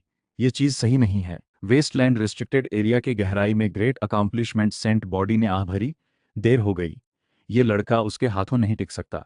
पर जैसे ही वो हस्तक्षेप करने वाला था, मेरा शरीर अचानक चमक उठा। टाइम रिवर एक झटके में लौट आई, 4000 साल की फ्यूचर बॉडी मेरे शरीर में समा गई। मैंने धीरे धीरे आंखें खोली, आसमान में थंडर फट पड़ा, हाफ सेंट ट्रिबुलेशन आ गया, और मैं बिल्कुल पास खड़ी स्काई स्पिनिंग सेंटेंस को देखते हुए मुस्कुराया। पुराने दुश्मन, वो एक उंगली वाली बात अब चुकानी होगी। हाफ सेंट ट्रिबुलेशन गिरते ही सबको लगा मैं जान की बाजी लगाऊंगा, पर सिर्फ मुझे पता था इस फाइट में मुझे सिर्फ ब्रेक थ्रू नहीं करना है, मुझे स्काई स्पिनिंग सेंटेंस को भी साथ ले जाना है। वजह सिंपल है, पहली बात, मुझे वेस्टलैंड रेस्ट्रिक्टेड एरिया की पावर समझनी है। एम्प्रेस का दाव मेरे स्काई पैचिंग स्क्रिप्चर से मिलता जुलता है, फर्क बस यह है कि वो बाहर की चीजें निगलकर खुद को पूरा करती है, और मैं अंदर से भरता हूँ, अपने अंदर की सारी पावर को रिफाइन करके खुद को पूरा करता हूँ। दूसरी बात, मुझे सच में गुस्सा है, एम्प्रेस को नहीं हरा सकता, तो क्या तुम्हें भी नहीं हरा सकता? तुमने मुझ पर उंगली रखी थी माथे पर, याद है? पिछली टाइमलाइन में तुमने एक उंगली से मुझे मारा था, इस बार मुझे भी वापस मारना है। तो थंडर ट्रिब्यूलेशन में मैंने स्काई पैचिंग ट्रू स्क्रिप्चर बनाई, तुम्हें उकसाकर वॉइड डिवाइन टेक्निक निकाली। स्काई पैचिंग खुद के दरवाजे खोलती है, वॉइड दुश्मन के दरवाजे बंद करती है। तुम्हारा धर्म बंद, तुम्हारा दाव बंद, तुम्हारी ब्लड लाइन बंद, तुम्हारी फिजिक बंद, यहाँ तक कि तुम्हारा फाउंडेशन सपोर्टिंग रेलम भी धीरे धीरे काट दिया। ये टेक्निक बहुत खराब है, पर बहुत स्ट्रांग भी है। स्काई स्पिनिंग सेंटेंस मुझसे एक बड़ा रेलम ऊपर थी, फिर भी वो थंडर ट्रिब्यूलेशन में बुरी तरह पिट गई। उसकी सेंट लेवल एक एक करके कटती गई, saint six level, saint fifth level, saint fourth level, आखिरकार लगभग सेंट फर्स्ट लेवल तक गिर गई। आखिर मैंने थंडर ट्रिब्यूलेशन की आड़ में उसे अपने स्पेस रिंग में दबा लिया, मुड़कर वेस्टलैंड रेस्ट्रिक्टेड एरिया से बाहर निकल गया, और मुझे हैरानी हुई कि एम्प्रेस, सबसे इंपॉर्टेंट बात, मैं जिंदा बाहर निकल आया, और वो भी हाफ सेंट बनकर, अपने साथ स्काई स्पिन सेंटेंस को दबाकर। आजकल नॉर्थ स्टार दाव फॉर्म एरा में है, सेंट की तो बात ही छोड़ो, किंग तक ब्रेक थ्रू करने में लोगों को मुश्किल आ रही थी। मैं ये हाफ सेंट रिस्ट्रिक्टेड एरिया से बाहर आते ही डायमेंशन क्रश जैसा इफेक्ट ला दिया, और मैंने अभी अभी रिस्ट्रिक्टेड एरिया में ट्रिबेशन फोर्ट लड़ी, वो पूरे ईस्ट वेस्टलैंड के अनगिनत होली लैंड्स को जगा चुकी थी। इसलिए जब मैं बाहर निकला तो बाहर पहले से भीड़ थी, holy lands, old families, ancient लेक्सीज, सारे बड़े बड़े लोग नीचा सिर करके खड़े थे। वो मुझे मारने नहीं, बल्कि रिस्पेक्ट देने आए थे, क्योंकि इस एरा में हाफ सेंट शब्द ही पूरे ईस्ट वेस्टलैंड को दबाने के लिए काफ़ी था। और मेरे क्लासमेट्स भी उनके साथ, पर किसी की हिम्मत नहीं हुई पूछने की कि उन्होंने क्या खाया, किसी की हिम्मत नहीं हुई उनके अंदर की मेडिसिन एनर्जी छीनने की, क्योंकि सबको पता था उनके पीछे मैं खड़ा हूँ, जो अभी अभी वेस्टलैंड रिस्ट्रिक्टेड एरिया से लड़कर निकला। मैंने इन क्लासमेट्स को स्पिरिट वॉइड केव हेवन में रख दिया, इसलिए नहीं कि वो जगह बहुत स्ट्रांग है, बल्कि इसलिए क्योंकि उनकी टैलेंट को यही रास्ता सूट करता है। बाकी होली लैंड्स ऊपर से चमकते हैं, अंदर बहुत सारे पिटफॉल्स होते हैं, टैलेंट कम हो तो वहाँ जाना नुकसान ही है। इससे बेहतर है स्टोरी के अनुसार धीरे धीरे ग्रो करें। रही बात ये फैन और पांग बो की, उनका अपना रास्ता है। मैं स्पिरिट वॉइड केव हेवन में उनके साथ कुछ समय रुका। 3-4 बार मैंने उन्हें एंशियंट एसेंस दी, थोड़ा सिखाया भी। ना ज़्यादा लंबा ना छोटा इन्वेस्ट किया। आखिर मैंने पहले ही कहा था, ये फैन अलग है, वो वेस्टलैंड सेंट बॉडी है, फ्यूचर ये हेवन एम्परर है। अभी उसमें इन्वेस्ट करना शर्म की बात नहीं। जाने से पहले मैंने उन्हें प्रॉमिस भी दिया, जब मैं सेंट बन जाऊं तो तुम्हें एक बार धरती वापस ले जाऊंगा। ये फैन की आंखें चमक उठी, उसे लगा मेरी स्पीड से सेंट बनना बहुत जल्दी हो जाएगा। मुझे भी उस समय ऐसा ही लगा था। आखिर मॉर्टल से हाफ सेंट तक पहुंचने में मुझे कितने ही साल लगे। पर बाद में मुझे समझ आया, लोन तो लोन है, टैलेंट तो टैलेंट है। मैं फ्यूचर कल्टिवेशन अर्ली ले सकता हूँ, इसका मतलब ये नहीं कि फ्यूचर में मुझे आसानी से मिलेगी। स्पिरिट वॉइड केव हेवन से निकलकर पहला पड़ाव मैंने येलो स्प्रिंग एम्परर टेरिटरी रखा, क्योंकि वाइल्ड एम्परर वेपन निकलने वाला था। सिस्टम नहीं तो क्या हुआ, मेरे पास तो रिसोर्सेज अपॉर्चुनिटीज़ हैं। क्या तुम कहते हो वो ये फ़ैन का था? ये फ़ैन तो रिच सेकंड जनरेशन है उसके पास, मैं गरीब भाई हूँ, ये रिसोर्सेज मेरे काम की हैं। तो जिस दिन येलो स्प्रिंग एम्परर आर्टिफैक्ट दुनिया में आया, मैं सीधे उतरा, एक हाथ से कई गेट्स दबाई, येलो स्प्रिंग एम्परर को पीठ पर लादकर उसका हार्ट आधे में ले लिया, साथ ही सन क्रिस्टल पैलेस से हैंड जोड़ा। वो स्ट्रांग लोगों की मदद चाहता था, मुझे एम्परर आर्टिफैक्ट चाहिए था। दोनों तरफ मुनाफा हुआ। उसके बाद मेरा भी एक बैकग्राउंड बन गया, half saint cultivation. Emperor artefact लेकर कोई डेयर नहीं करता मुझसे कम्पीट करने की। मैंने पूरी नॉर्थ स्टार घूमी, अनगिनत डिवाइन सिटीज के 10 दिशाओं में immortal fairies, universe mother goddess, dead princes, holy prince, हर तरह की स्पेशल फिजिक जो भी मुझे मिली उन्हें स्टडी किया। मैं वियर्ड नहीं हूँ, बात यह है उनके अंदर के डोर्स मेरी स्काई पैचिंग स्क्रिप्चर के लिए काम के हैं। मुझे करोड़ों फिजिक्स चाहिए। वो पूरा दौर सच में खुशी भरा था, पर अफसोस खुशी के दिन लंबे नहीं चले, क्योंकि मुझे जल्दी ही पता चला कि मैंने भले ही कुछ टैलेंट पूरी की, पर असली टैलेंट के मुकाबले फिर भी थोड़ी कम पड़ती है। खासकर ये फ़ैन शुरुआत में मेरी इन्वेस्टमेंट की वजह से वो पहले से भी तेज़ बढ़ा। 5 years dragon peak, 10 years achieved great power, पर क्योंकि मैंने उसकी रक्षा की, उसे कम लाइफ एंड डेथ स्ट्रगल मिली, इसलिए आगे का उसका रास्ता थोड़ा कमज़ोर पड़ने लगा। ये नॉर्मल ही है। कौन ऐसे वाइल्ड एम्परर टेरिटरी गार्ड करने वाले, बेफिक्र और अभी अभी वेस्टलैंड रिस्ट्रिक्टेड एरिया के हाफ सेंट की छाया वाले फ्रेंड का पीछा करने की हिम्मत करेगा? जब भी लोग ये फैन से मिलते, मुझे लिटिल ये शायोंग कहकर हंसते हुए बुलाते। और सबसे बड़ी बात, मैंने उससे वादा किया था, सेंट बनने के बाद उसे घर भेजूंगा। तो ये फैन हमेशा अपनी सीमा में रहा, कभी लव अफेयर्स में नहीं फंसा, कभी नॉर्थ स्टार को पूरी तरह अपना घर नहीं माना। ये फायदा था या नुकसान मैं भी नहीं कह सकता। फिर 10 और साल बीते, ये फैन ग्रेट पावर बन गया और मैं अभी भी सेंट नहीं बन पाया। ये फैन की मुझे देखने की नज़र लगातार बेहतर होती गई। मेरे पास कोई और चारा नहीं था, बस मियाओ यो ननरी में 39 दिन बैठकर इन सीक्रेट टेक्निक से अपने अंदर के कुछ डोर ज़बरदस्ती खोले, अपनी टेक्निक पूरी की, आखिरकार सेंट बन गया। ये स्पीड असल में बहुत तेज थी, यहाँ तक कि यंग ग्रेट एम्परर को भी लगभग पकड़ लिया। पर मेरे लिए ये फिर भी काफ़ी नहीं था, क्योंकि मैंने बहुत सारे रिसोर्सेस लिए थे, बहुत शॉर्टकट्स लिए थे। Mind emperor territory, saint level authority, 9 secret emperor techniques, कई फिजिक्स रेफरेंस के लिए ली। फिर भी मैं इतनी देर तक अटका रहा। उस पल मुझे समझ आया, मेरे पास डिसाइपल्स नहीं है, मेरी टैलेंट और फाउंडेशन में सच में लिमिट है। ऐसा नहीं कि मैन कैरेक्टर से टकराकर ही दाव बन जाता है, बल्कि जो दाव तक पहुंच पाते हैं वो सब मेन कैरेक्टर के बराबर ही चलते हैं। बाद में मैं ये फैम वगैरह को लेकर एक बार धरती वापस गया। 15 साल कोई बहुत लंबे नहीं, पर बहुतों के लिए बहुत कुछ बदल चुका था। ये फैन के पेरेंट्स अभी भी मजबूती से थे, पर शुक्युंग किसी और की पत्नी बन चुकी थी। ये फैन उदासी से हंसा, मेरे और उसके बीच भी थोड़ी दूरी आ गई। आखिर उस समय मैंने भी उसे उसके पेरेंट्स से मिलने का समय दिया, यहाँ तक कि उनके लिए न्याय भी किया। और उस पर मुझे समझ आ गया, कुछ अफसोस एक बार हो जाए तो पूरी तरह कभी नहीं मिटते। नॉर्थ स्टार वापस जाकर ये फैन धीरे धीरे अपने रास्ते पर बढ़ने लगा। 100 साल बाद वो सेंट किंग बना और मैं 100 साल पीछे रह गया। फिर 100 साल बाद मुझे नागा से पूरी नागाज लेगेसी मिली, Kunlun demon palace, extinguishing heaven palace. Insights समझने के बाद आखिर सेंट किंग ब्रेक थ्रू हुआ, पर यह फैन तब तक ग्रेट सेंट बन चुका था। फिर 500 साल बीते, मैं ग्रेट सेंट की सीमा पर अटका रहा। ये फैन की सेंट बॉडी काफी हद तक एम्परर को चुनौती दे सकती थी। फिर 1000 साल बीते, आखिर मैंने ग्रेट सेंट स्क्रिप्चर बनाई, ग्रेट सेंट रेल में कदम रखा। ये फैन तब तक गोल्डन हाउस एम्परर को हरा चुका था। फिर 1000 साल और बीते, ये फैन आखिरकार मुझे क्वाजी एम्परर की सीढ़ी समझ आई। क्वाजी एम्परर सिर्फ बंदिश नहीं, ये सच में अपना खुद का रास्ता बनाना है। उस क्योटिक एंशिएंट एरा में क्वाजी एम्परर बनकर सब कुछ खत्म हो जाता था। ये ह्यूमन दाव के सबसे आखिरी बड़े रुकावट थी। कोई दूसरा मदद नहीं कर सकता, ये फैन मदद कर सकता है, पर पहले उस इंसान में खुद टैलेंट होनी चाहिए, और मेरे पास नहीं थी। यहाँ तक कि मेरे कुछ करीबी फ्रेंड्स की कल्टीवेशन भी मुझसे आगे करने लगी। पर मैं हार नहीं मानना चाहता था। मैं किसी और के सहारे ऊपर नहीं जाना चाहता था। मैं स्काई पैचिंग ट्रू स्क्रिप्चर से बढ़ना चाहता था। यही मेरा इमॉर्टल बनने का रास्ता है। खुद को पूरा भरना, अपनी ऑरिजिन पूरी करना, मॉर्टल बॉडी से एंडलेस पावर तक पहुंचना, आखिरकार खुद को एक पूरा यूनिवर्स बना देना। इस रास्ते को ग्रेट हेवन एम्परर बना हुआ ये फैन भी हैरानी से देखता, पर उसने सिर्फ 2 शब्द कहे, बहुत मुश्किल। Kunlun demon palace. जितना आगे जाओ उतना भरना मुश्किल होता जाता है। क्वाजी एम्परर बैरियर तक पहुंचते पहुंचते अब सिर्फ डोर खोलने की बात नहीं रही। मुझे यूनिवर्स जैसा एक बड़ा फ्रेमवर्क बनाना हो, वरना ज्यादा डोर्स खुलने से कोलैप्स हो सकता है। तो मैंने येलो एम्परर को ढूंढा, उसे बताया ग्रेट एम्परर अभी भी जिंदा है, फिर साथ में ऑल्टर में जाकर एम्परर से डाओ बात की। एम्परर भी जीनियस है, मैं भी जीनियस हूँ, दोनों जीनियस आपस में बैठकर स्काई पैचिंग डाओ पर डिस्कस कर रहे थे। यहाँ तक कि ये फैन को भी बुलाया कि वो 9 ड्रैगन ताबूत से चिप जेड लाए।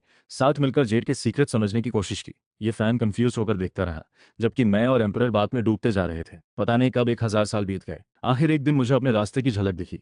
एम्परर कभी कभी अपने पिछले जन्म के इमॉर्टल किंग विजडम से मुझे कुछ इंसाइट देता। कई इमॉर्टल किंग्स ने एक विचार में जो जेड खोल दिया, वो एक पावर है, एक कंप्लीटनेस है। और यूनिवर्स, आखिर क्यों एक अधूरी दुनिया में सबसे पूरी चीज बनाई जाए। उस पल हजारों दाव उतर आए, इमॉर्टल लाइट चारों तरफ। मेरा स्काई पैचिंग का रास्ता आखिरकार सही दिशा में दिखने लगा। एम्परर मुझे देखकर तारीफ करने लगा, लगता है आखिर तुम्हारा दाव पूरा होने वाला है। अगर ये हो गया तो डायरेक्टली ग्रेट डाओ रिल्म तक पहुंच सकता है, ह्यूमन डाओ की सबसे परफेक्ट अचीवमेंट। इतना कहलवाना ही एम्परर जैसे जीनियस का जीनियस को दिया कॉम्प्लीमेंट है। यही जीनियस का जीनियस को सम्मान होता है। पर तभी जैसे मैं क्वाजी स्क्रिप्चर पूरी करने ही वाला था, एक घंटी बजी। टाइम हो गया। एम्परर चौंका। क्या मतलब टाइम? मैं मुस्कुराया। मेरा पास्ट प्रेजेंट नहीं है। अगले ही पल वो फ्यूचर टाइमलाइन टूट गई। ग्रेट सेंट की फ्यूचर बॉडी 4000 साल का समय पार करके वापस रियलिटी में आ गई।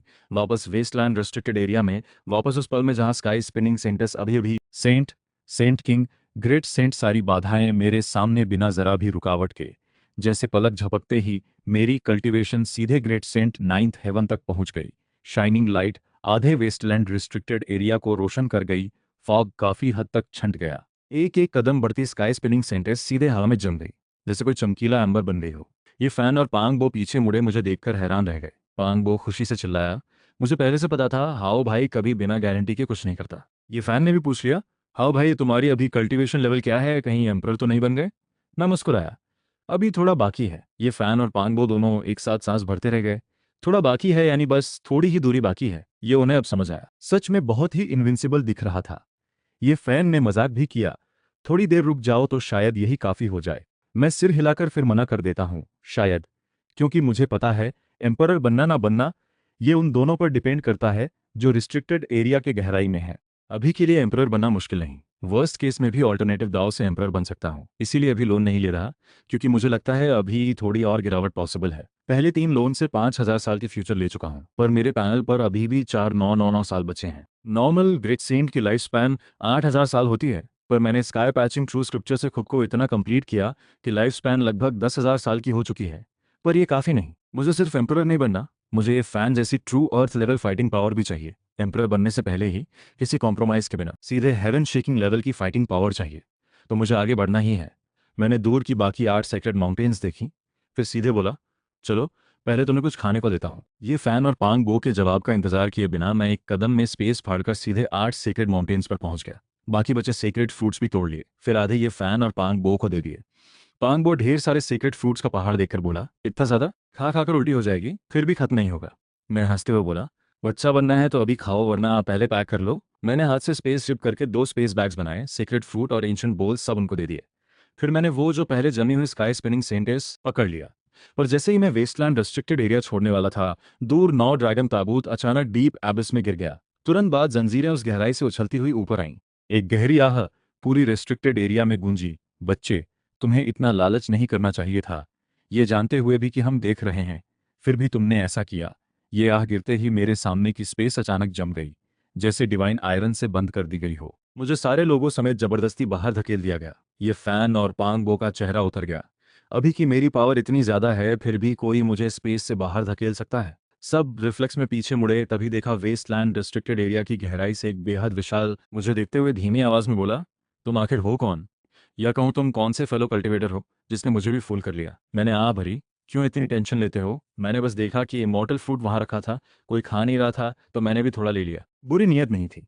सीनियर, इस सेम बॉडी के चेहरे पर मुझे जाने दो। गहराई की फिगर थोड़ी चुप रही। क्या मतलब रखा था, कोई नहीं खा रहा था? यह सही बात है क्या? और उससे तो ये भी पता चल गया कि ये फैन सेम बॉडी है, जिससे वो और भी सावधान हो गया। ठंडी आवाज में बोला, तो तुम्हें पता है फेलो कल्टिवेटर, बताओ तुम आखिर क्यों आए हो? अगर मैं खुद निकलता हूं तो अभी भी बात हो सकती है, पर अगर वो निकल आया तो बात अलग होगी।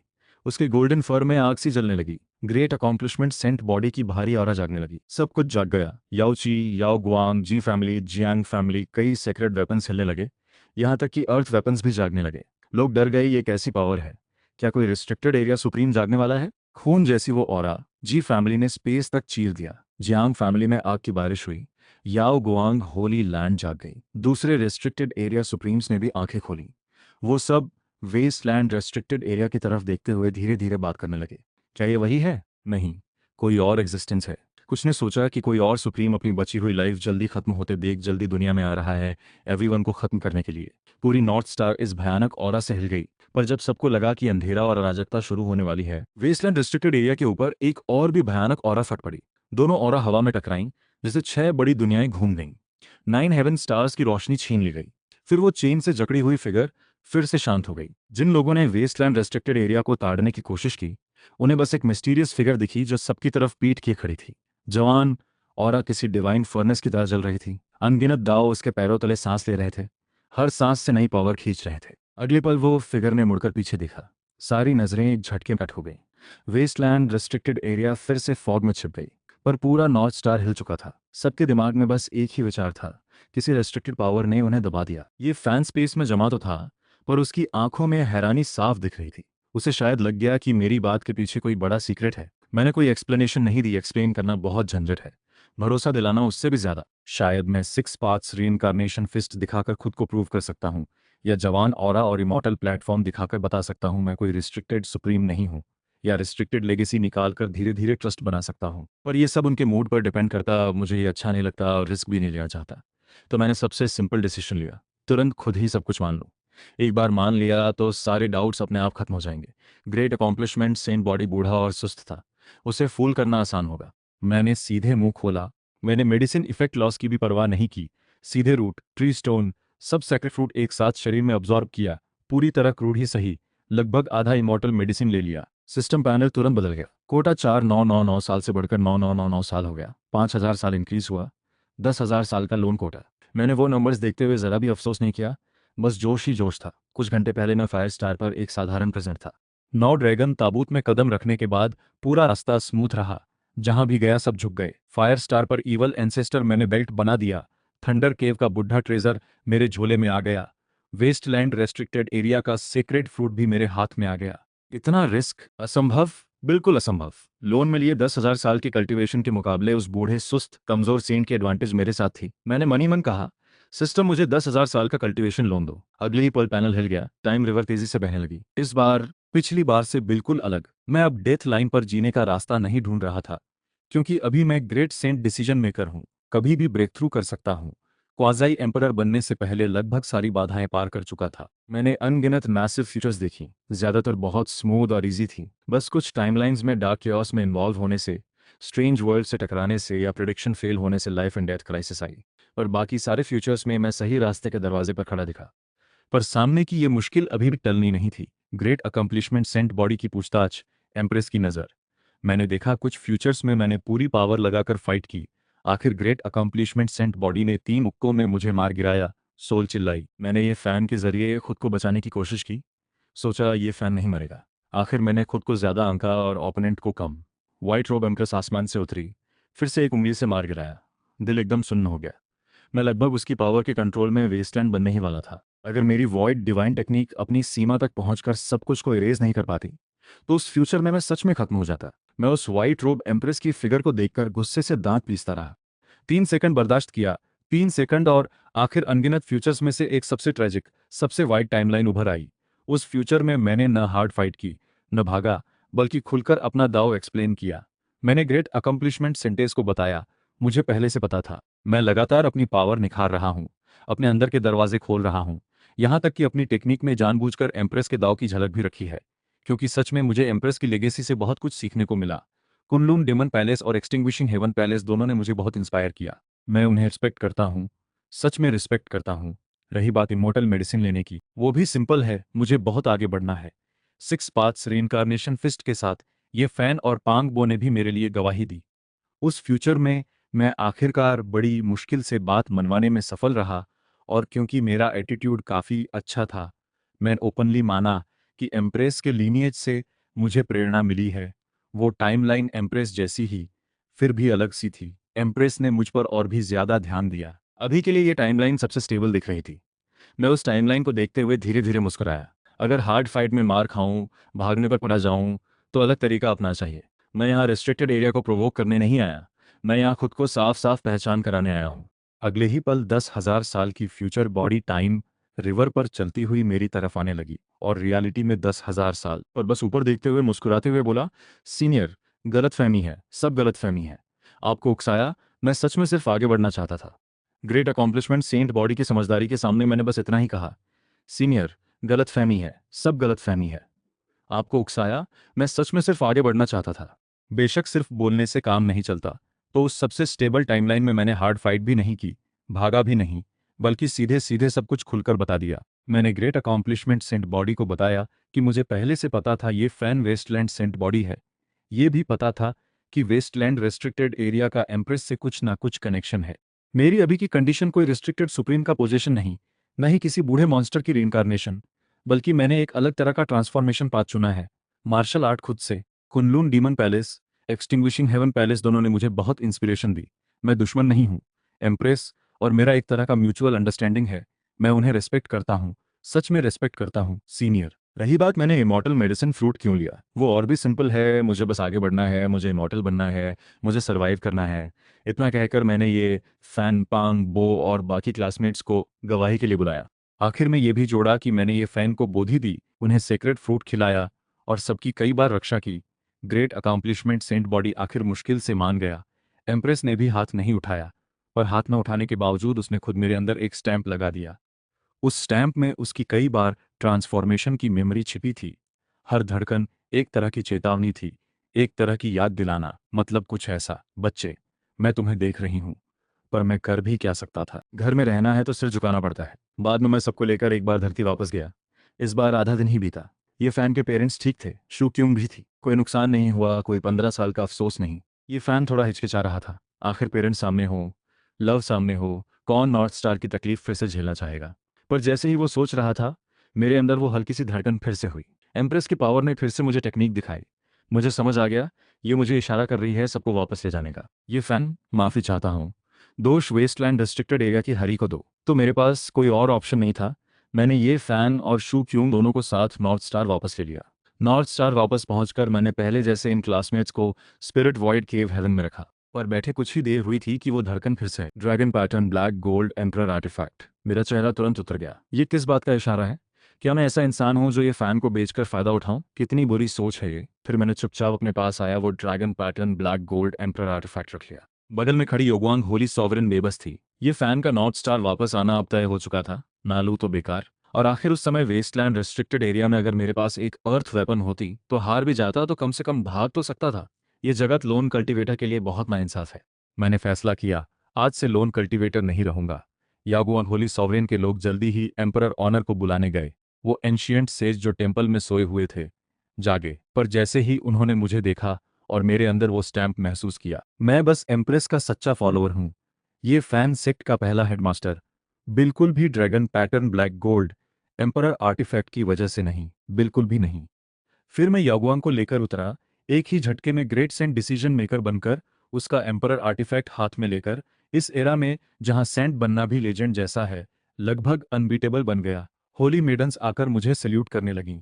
हर तरफ से लोग आने लगे। मुझे चोरी छिपे काम करने की आदत नहीं है। दिखावा करना है तो पूरी दुनिया को दिखाना है। उस दिन के बाद स्पिरिट वॉइड केव हेवन के immortal techniques, quasi emperor artefacts, special opportunities, special physics, जो मुझे चाहिए, कोई मना नहीं कर सकता। यहाँ तक कि डेड प्रिंसेस को भी मैंने अपने पास रखा। कोई गलत मतलब नहीं, मैं बस उसकी मिस्टीरियस ट्रांसफॉर्मेशन स्टडी करना चाहता हूँ। सिर्फ बंदर खुश नहीं था, वो होली प्रिंस और उसके दोस्त को लेकर मुझे चेतावनी देने आया। मैं बस मुस्कुराया, आने दो। मुझे शुरू से ही वेस्ट बुद्धा से भी थोड़ा लगाव है। वैसे भी अगर वो बुद्धिज्म में कन्वर्ट हो चुके हैं तो सारी वर्ल्डली टाइज काटी जा सकती हैं। सारी काट दो तो पूरी काटी जाएं। उस दिन वेस्ट बुद्धा हिल गया। पर्पल एंशिएंट डीमन सप्रेसर जागने के करीब आ गया। मैं लॉन्गमैन फ्लाइंग गोल्ड इंस्क्रिप्शन लेकर पूरब में खड़ा होकर पश्चिम को देखता रहा। दोनों तरफ की पावर दूर से टकराई। पूरा नॉर्थ स्टार हिल गया। आखिर वेस्ट बुद्धा पीछे हट गया। क्योंकि मेरी रेल मुझसे ऊंची थी और क्योंकि अब का मैं अपना ही रास्ता चल रहा हूँ। अब मैं वो सिर्फ लोन पर निर्भर पहले वाला ना जीव नहीं रहा। मैंने इमॉर्टल डोमेन को स्टडी किया, एम्परर से दाव डिस्कस किया। इस बार मैंने इंपीरियल वेपन को समझने में पिछली टाइमलाइन से भी आसानी महसूस की। आखिर मैं और इंपीरियल ने 1000 साल दाव चर्चा की थी, उसकी टेक्निक बहुत अच्छे से जानता था। तो मैंने अपने आप इंपीरियल वेपन ले लिया, फिर यान रुयु की भी रक्षा की। सब दाव फ्रेंड है, इंपीरियल का मतलब मेरा भी मतलब। बड़े भाई हों, सबके अलग अलग रास्ते हैं। यान रुयु मुझे देखकर चौंक गई, पर उसके पास कोई ऑप्शन नहीं था। उसे स्ट्रॉन्ग चाहिए था, मुझे फाउंडेशन चाहिए थी। दोनों तरफ फायदा था, पर दूसरी तरफ ये फैन का प्रॉब्लम फिर से आ गया। इस टाइमलाइन में ये फैन की लाइफ बहुत अच्छी चल रही थी। गर्लफ्रेंड साथ है, पेरेंट्स ठीक हैं, बगल में जो एम्पर आर्टिफैक्ट संभाल रहा है वो भी उसके साथ है। उसे कोई अर्जेंसी महसूस नहीं हो रही थी, बल्कि वो स्पिरिट वॉइड केव हेवन में आराम से कल्टिवेट करने का सोच रही थी। मैंने बस एक बार उसे देखा, इतना सुनते ही मेरा दिल धड़का। सच में वो स्टैम्प फिर हिली। मैं तुरंत समझ गया एम्प्रेस खुश नहीं है। तो कुछ ही देर में ईस्ट रीजन से एक न्यूज़ फैली, ये फैन के पास बहुत सारी इमॉर्टल मेडिसिन फ्रूट्स हैं। और मैं तभी क्लोज डोर कल्टीवेशन में चला गया। ये फैन माफी ये सब उस ईस्ट की किस्मत है जिसने तुम्हें नुकसान पहुंचाया। काफी तकलीफ नहीं झेली तो कैरेक्टर कैसे मजबूत होगा? कैरेक्टर मजबूत नहीं होगा तो भविष्य में वॉलनट फ्लावर के बिना भी नहीं टिकेगा। एम्प्रेस, ये सब तुम्हारे भले के लिए है। सच में सब तुम्हारे भले के लिए है। ये सोचते हुए मैंने ड्वांड और नॉर्थ डोमेन ग्रेट वॉइड से लाई स्वॉलो हेवन डीमन क्राउन को छुआ। उसके अंदर एक ट्रांसफॉर्मेशन रिदम छुपी थी, केओस बॉडी की ट्रांसफॉर्मेशन। वो लगभग सबसे परफेक्ट थी। पिछली दोनों टाइमलाइंस में भी मुझे अपॉर्चुनिटी मिली थी, पर मैं कभी उसका कोर समझ नहीं पाया था। इस बार अलग था। एम्प्रेस ने खुद स्टैंप लगाई, मेरे अंदर छोड़ी, यही असली ट्रम्प कार्ड है। तो इस बार मैं सच में क्लोज डोर कल्टीवेशन में गया। पूरी तरह ये फैन को नहीं छोड़ा, सच में नहीं। मेरी डायरेक्ट प्रोटेक्शन हटते ही ये फैन जल्दी ही तीव्र फाइट में फंस गया। इमोर्टल मेडिसिन फ्रूट का आकर्षण बहुत ज्यादा था। ऊपर से मैंने पहले जो ग्रेट अकम्पलिशमेंट सेंट बॉडी को छेड़ा, होली प्रिंस को उकसाया, वेस्ट बुद्धा से टकराया, पूरा नॉर्थ स्टार खतरे में। खासकर शो बॉल साथ लेकर कई बार वो मौत के करीब आया, पर इसी वजह से वो बहुत तेजी से ग्रो भी हुआ। 5 साल में इमॉर्टल प्लेटफॉर्म, 10 साल में इमॉर्टल प्लेटफॉर्म पीक, लगभग ग्रो अप ही हो गया। उसी साल में यूनिवर्स बाउंड्री की तरफ गया, कॉजी अर्थ टेरिटरी पार करके कॉजी अर्थ फिजिक तक पहुंच गया, जो अब लगभग होली लैंड लेवल के बराबर था। जब मैं क्वाजी अर्थ से लौटा तो पूरा नॉर्थ स्टार हिल गया। ये फैन आखिरकार थोड़ा राहत की सांस ले पाया, पर आराम मुश्किल से मिला था कि फीनिक्स स्टैम्प फिर हिला। इस बार वो मुझे बड़े ब्रॉन्ज इमॉर्टल पैलेस ले गया। वहां मुझे mother essence of all things की रूट मिली। फिर मैं दूर पर्पल माइक्रो पैलेस गया, अपना खुद का फेट डिवाइन सेक बनाया। ये फैन फिर से चेस किया गया। मजबूरी में वो भी यूनिवर्स में दूर निकल गया। ऐसे 30 साल और बीत गए। ये फैन क्वाजी अर्थ बना, मैं क्वाजी अर्थ 8th लेवल। फिर 100 साल बाद ये fan saint body major accomplishment, मैं क्वाजी अर्थ 9th लेवल। इस साल मैं 59 साल का था, ये फैन के बराबर उम्र। ये स्पीड सच में टैलेंट जैसी थी। एक कदम और सही रास्ता होता, नहीं भी तो ऑल्टरनेटिव डाउ। पर ठीक इसी कदम पर मैं रुक गया, क्योंकि मुझे लगा मेरा एक्यूमुलेशन फिर खत्म हो रहा है। मैंने स्काई पैचिंग ट्रू स्क्रिप्चर से फिजिक को होली बॉडी लेवल तक पहुंचा दिया, पर यह सिर्फ क्वाजी अर्थ 9th लेवल तक ही सपोर्ट कर सकती है। आगे जो चाहिए वो असली टैलेंट है, असली अर्थ बनने वाली टैलेंट। अगर मैं अभी जबरदस्ती अर्थ बन भी जाऊं तो सिर्फ साधारण ग्रेट अर्थ बनूंगा। मुझे ये मंजूर नहीं। मुझे अर्थ नहीं बनना, मुझे इमॉर्टल बनना है, मुझे एम्परर बनना है। वो दिन जब पूरी दुनिया मेरी होगी। ये फैन जैसा भी बनना है। ट्रांसफॉर्मेशन का दरवाज़ा ढूंढना जारी रखा। बहुत लोगों को लगा मैं एम्परर बनने वाला हूँ। ये फैन ने हंसते हुए कहा, हाओ भाई, एम्परर बनकर मुझे मत भूलना। हम भाई मिलकर पूरी दुनिया में अजय रहेंगे। मैं बस मुस्कुराया। 1 साल, 2 साल, 100 साल, 300 साल, 400 साल बीत गए। पूरा यूनिवर्स मेरे एम्परर बनने का इंतजार कर रहा था। आखिरकार गोल्डन हाउस ही एम्परर बन गया। बहुत सारे लोग हैरान रह गए, क्योंकि सबको लगता था असली एम्परर मैं ही बनूंगा, पर मैंने नहीं बना। इतने सालों में अपना ही ट्रांसफॉर्मेशन दोबारा रिफाइन कर रहा था। पूरे यूनिवर्स में घूम घूम कर हजारों फिजिक्स स्टडी कर रहा था। Prehistoric divine physique, holy body major accomplishment, essence spirit body, demon god body, king body, emperor cave, secret spirit, अनगिनत ब्लड लाइन्स, अनगिनत फिजिक्स, अनगिनत डोर्स। मैं अपनी फिजिक को केओस बॉडी और prehistoric holy body major accomplishment तक refine करना चाहता था। भले ही एम्प्रेस ने स्वॉलो हेवन डीमन कॉफिन से मेरी मदद की, फिर पूरी तरह डिकोड नहीं हो पाया, क्योंकि हम बाद में बहुत अलग हो चुके थे। वो फिजिक को रिफाइन करती है और मुझे उस फिजिक की पूरी लॉजिक समझनी है, ताकि जो चाहूँ वो फिजिक खुद बना सकूं। मैं वेस्टलैंड रिस्ट्रिक्टेड एरिया के कोने में बैठकर एम्प्रेस को घंटों घूरता रहा। एम्प्रेस को फील हुआ, नज़र उठाकर देखा तो मेरी नज़र तुरंत साफ हो गई। अफसोस मेरी पावर उसे दबाने के लायक नहीं थी। बाद में इमॉर्टल सिटी का रास्ता खुला, फिर से रिस्ट्रिक्टेड एरिया सुप्रीम्स दुनिया में आए। मैंने और ये फैन ने मिलकर 4 सुप्रीम्स को मार दिया। उनकी टेक्निक भी समझी, पर फायदा ज्यादा नहीं हुआ। उल्टा डेड प्रिंसेस की तरफ से मुझे जरूरी नहीं मैं खुद को किसी एक फिजिक तक बांधूं। शायद मैं ओरिजिन को अनगिनत बदलावों में रख सकता हूँ। एंडलेस चेंज से पूर्णता की झलक बना सकता हूँ। तो मैंने सच में एक पाथ डिराइव किया, मायरियाड फ्लावर इमॉर्टल बॉडी। सीधे सीधे कहूँ तो ये फिजिक एक जोड़ तोड़ से बनी फिजिक है। अंदर अनगिनत गेट्स लगातार खुल बंद होते रहते हैं। हर पल एक अलग फिजिक, अलग बॉडी, अलग ग्लो दिखा सकते हैं। ये अकेला किसी एक ही चीज़ का कंप्लीट रूप नहीं, पर सब कुछ के करीब पहुंच सकता है। फिर 1000 साल बीता, ये फैन एम्परर बन गया। उसने गोल्डन हाउस एम्परर की सप्रेशन तोड़ दी, सारे ड्याओ को अपने पैरों तले लाकर हेवन लेवल फाइटिंग पावर तक पहुंच गया। उसी साल मैंने भी myriad manifestation immortal emperor power derive कर ली। पावर अचानक बढ़ गई, ऑल्टरनेटिव दाव से एम्परर बन गया, यहाँ तक कि 20 ग्रेट एम्परर लेवल की फाइटिंग पावर तक पहुंच गया। गोल्डन हाउस एम्परर को भी दबाकर मार सकता था।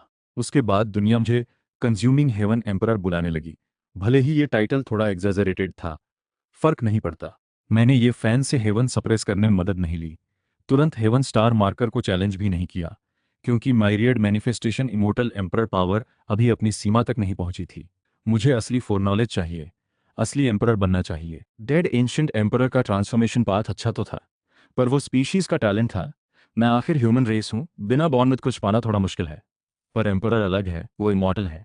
उसे कोई डेंजर ट्रांसफॉर्मेशन चाहिए तो शायद उसके अंदर ही प्रायर किंग की इमॉर्टल एसेंस छुपी हो। प्रॉब्लम सिर्फ ये है कि एम्परर शायद अपना एसेंस मुझे स्टडी करने ना दे। तो मैं यान रुयू को लेकर ये फैन के पास गया। दोनों हेवन एम्परर्स की पावर साथ लेकर मैं गया। मैं उस रिस्ट्रिक्टेड टावर के बाहर खड़े होकर सीधे बोला, बूढ़े दादा दरवाजा खोलो, मैं अंदर आ रहा हूँ। अगले ही पल मैं और ये फैन साथ में एक सेकेंड जनरेशन एम्परर पावर और एक third generation heaven emperor power के साथ जबरदस्ती उस टावर में घुस गए। अंदर लगभग कोलैप्स होने की कगार पर बैठा एम्परर हमें अचानक देखकर चौंक गया। वो पूरी तरह हैरान था।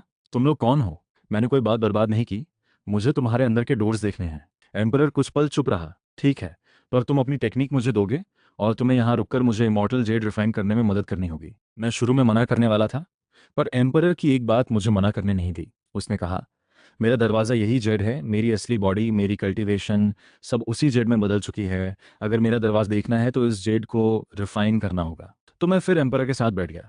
पर इस बार सिर्फ दाव चर्चा नहीं, हमें पूरा वेस्टलैंड इमॉर्टल जेड रिफाइन करना था। इमॉर्टल लाइट चारों तरफ, मैं जैसे कोई उड़ता इमॉर्टल तारों को छूता यूनिवर्स में अनगिनत भयानक गेट्स खोलता चला गया। पूरा टूटा हुआ इमॉर्टल डोमेन जैसे फिर से जीवित हो उठा। पर जल्दी ही मुझे समझ आया ये बहुत मुश्किल काम है। एम्परर का दरवाज़ा इमॉर्टल डोमेन के गहरे कोने में छुपा था। मुझे किसी की मदद चाहिए थी इस हेवन को संभालने के लिए। तो मैंने बगल में आह भरते ये फैन को देखा। वो चौंक गया मैं। अगले ही पल एक अनंत जैसी विशाल सेंट बॉडी फिगर गरजी, दोनों कंधों पर पूरे स्टार शेल उठाए हुए, सच में पावर कैरी करते हुए। एंडलेस स्पिरिचुअल पावर उस टूटे इमॉर्टल डोमेन में घुसने लगी, पूरी लैंड को सपोर्ट करने के लिए। मैं और एम्परर दोनों साथ में सिर हिलाकर तारीफ करने लगे। ये फैन फ्रेंड, तुम सच में महान इंसान हो। ये फैन बड़बड़ाते हुए हमें भी थोड़ा साथ देने को कह रहा था। हम दोनों बिना सुना अनसुना करते रहे। पूरे 3000 साल हमने स्टडी किया। आखिर मैंने फिर से एक कमी भर ली, पर यह काफी नहीं। इस भरी हुई यूनिवर्स से इमॉर्टल बनना पॉसिबल नहीं, अंदर से ही खुदाई करनी होगी, खुद से जन्म लेना होगा। यही लॉन्जिविटी इमॉर्टल स्क्रिप्चर है। यही वजह है कि ये यूनिवर्स मेरे लिए हमेशा अधूरा ही रहेगा। शायद ये दुनिया खुद अधूरी नहीं, पर मुझे स्टडी करने के लिए जो हिस्सा दिखता है वो अधूरा है। हेवन स्टार्स प्रेशर डालते रहे, अनगिनत नाइफ्स, अनगिनत सिकल्स, फिर भी कितनी ही फिजिक्स लो, वो सिर्फ यूनिवर्स की दी हुई कुछ मिस्ट्री है। पर इमॉर्टल एसेंस अलग चीज है। वो प्रायर किंग्स की छोड़ी हुई लेगेसी है, उसमें और भी ऊंचे लेवल की पावर है। एम्परर ने मुझे एक ऊंचाई दी, मेरी फाउंडेशन फिर से नहीं बनी। अब मुझे बस एक असली रिफाइन चाहिए, जो पूरी तरह मिरियड फ्लावर इमॉर्टल बॉडी को एक साथ बांध दे। एम्परर ने मुझे और ये फैन को रुकने के लिए कहा, जड़े को साथ मिलकर डिराइव करने के लिए। ये फैन भी थोड़ा दिल हिला, क्योंकि भले ही लाइफ थोड़ी ही बढ़े, वो भी एक उम्मीद है। पर मैं बिना हिचकिचाए मना कर दिया। इमॉर्टल ना भी बनूं, फिर भी बैठकर इमॉर्टल डोमेन बना। ये सिर्फ प्रायर किंग से भी नहीं हो पाया, वर्ल्डली इमॉर्टल भी शायद ना कर पाए। सच कहूं तो ये फैन के साथ स्ट्रेंज वर्ल्ड में घुसना बेहतर है, पर उधर इमॉर्टल डेटी अभी भी इंतजार कर रहा है। अभी जाना मतलब मौत को न्योता देना। तो मैंने इमॉर्टल डोमेन छोड़ दिया। मायरियड फ्लावर इमॉर्टल बॉडी को पूरा यूनिफाई करने का रास्ता ढूंढने में लगा रहा। सबसे बेहतर ऑप्शन अभी भी केओस बॉडी ही थी, पर असली केओस बॉडी तो कुछ लाख साल बाद ही आएगी। यागुआंग का केओस बॉडी और बिफू का केओस मुस्टर दोनों ही ज्यादा काम के नहीं। मैंने बहुत सोचा, फिर वापस वेस्टलैंड रिस्ट्रिक्टेड एरिया के उस कोने में जाकर बैठ गया। उस पुरानी अटूट लाइफ को देखते हुए थोड़ा हिचकिचाया। मैंने फैन से कहा, मैं पहले से क्वाजी हेवन ऑक्यूपाइंग लेवल पर पहुंच चुका हूं। अब कौन सी बड़ी विपदा एम्प्रेस को शर्मिंदा कर सकती है? वेस्टलैंड रिस्ट्रिक्टेड एरिया से डिवाइन लाइट आसमान तक उठी। इतनी भयानक ऑरा आधे यूनिवर्स को रोशन कर गई। 3 सांसों बाद मेरी नज़र फिर साफ हो गई। बधाई हो लाओ फ्रेंड, फिर से आगे बढ़ गए। मुझे मार नहीं खाना पड़ा, क्योंकि मुझे लगा कि मैं जीत नहीं पाऊंगा। तो अगले पल मैंने खुद ही सरेंडर कर दिया। एम्प्रेस मुझे शांति से देखते हुए पहली बार बोली, क्या तुम्हें ट्रांसफॉर्मेशन चाहिए? मैं गाइड कर सकती हूँ। मुझे तुरंत लगा कुछ ठीक नहीं। मैंने तुरंत मना कर दिया, नहीं चाहिए। मुझे डुआन के पास जाना है। उसके पास इमोर्टल रेम 17 का सीक्रेट टेक्निक है। वो एक तरह की रीइंकार्नेशन ट्रांसफॉर्मेशन है। मैंने बिना हिचकिचाए डुआन को बेच दिया और खासकर रीइंकार्नेशन का जिक्र किया। एम्प्रेस ठिठक गई। मैं जैसे ही मुस्कुराया, अगले ही पल एक इमॉर्टल लाइट उसकी उंगली पर खिली। बस मैं लगभग बेहोश ही हो गया। जब मैं डुआने तक पहुंचा तब भी खून थूक रहा था। मेरे साथ एंशंट वेल स्लोप का बूढ़ा भी था।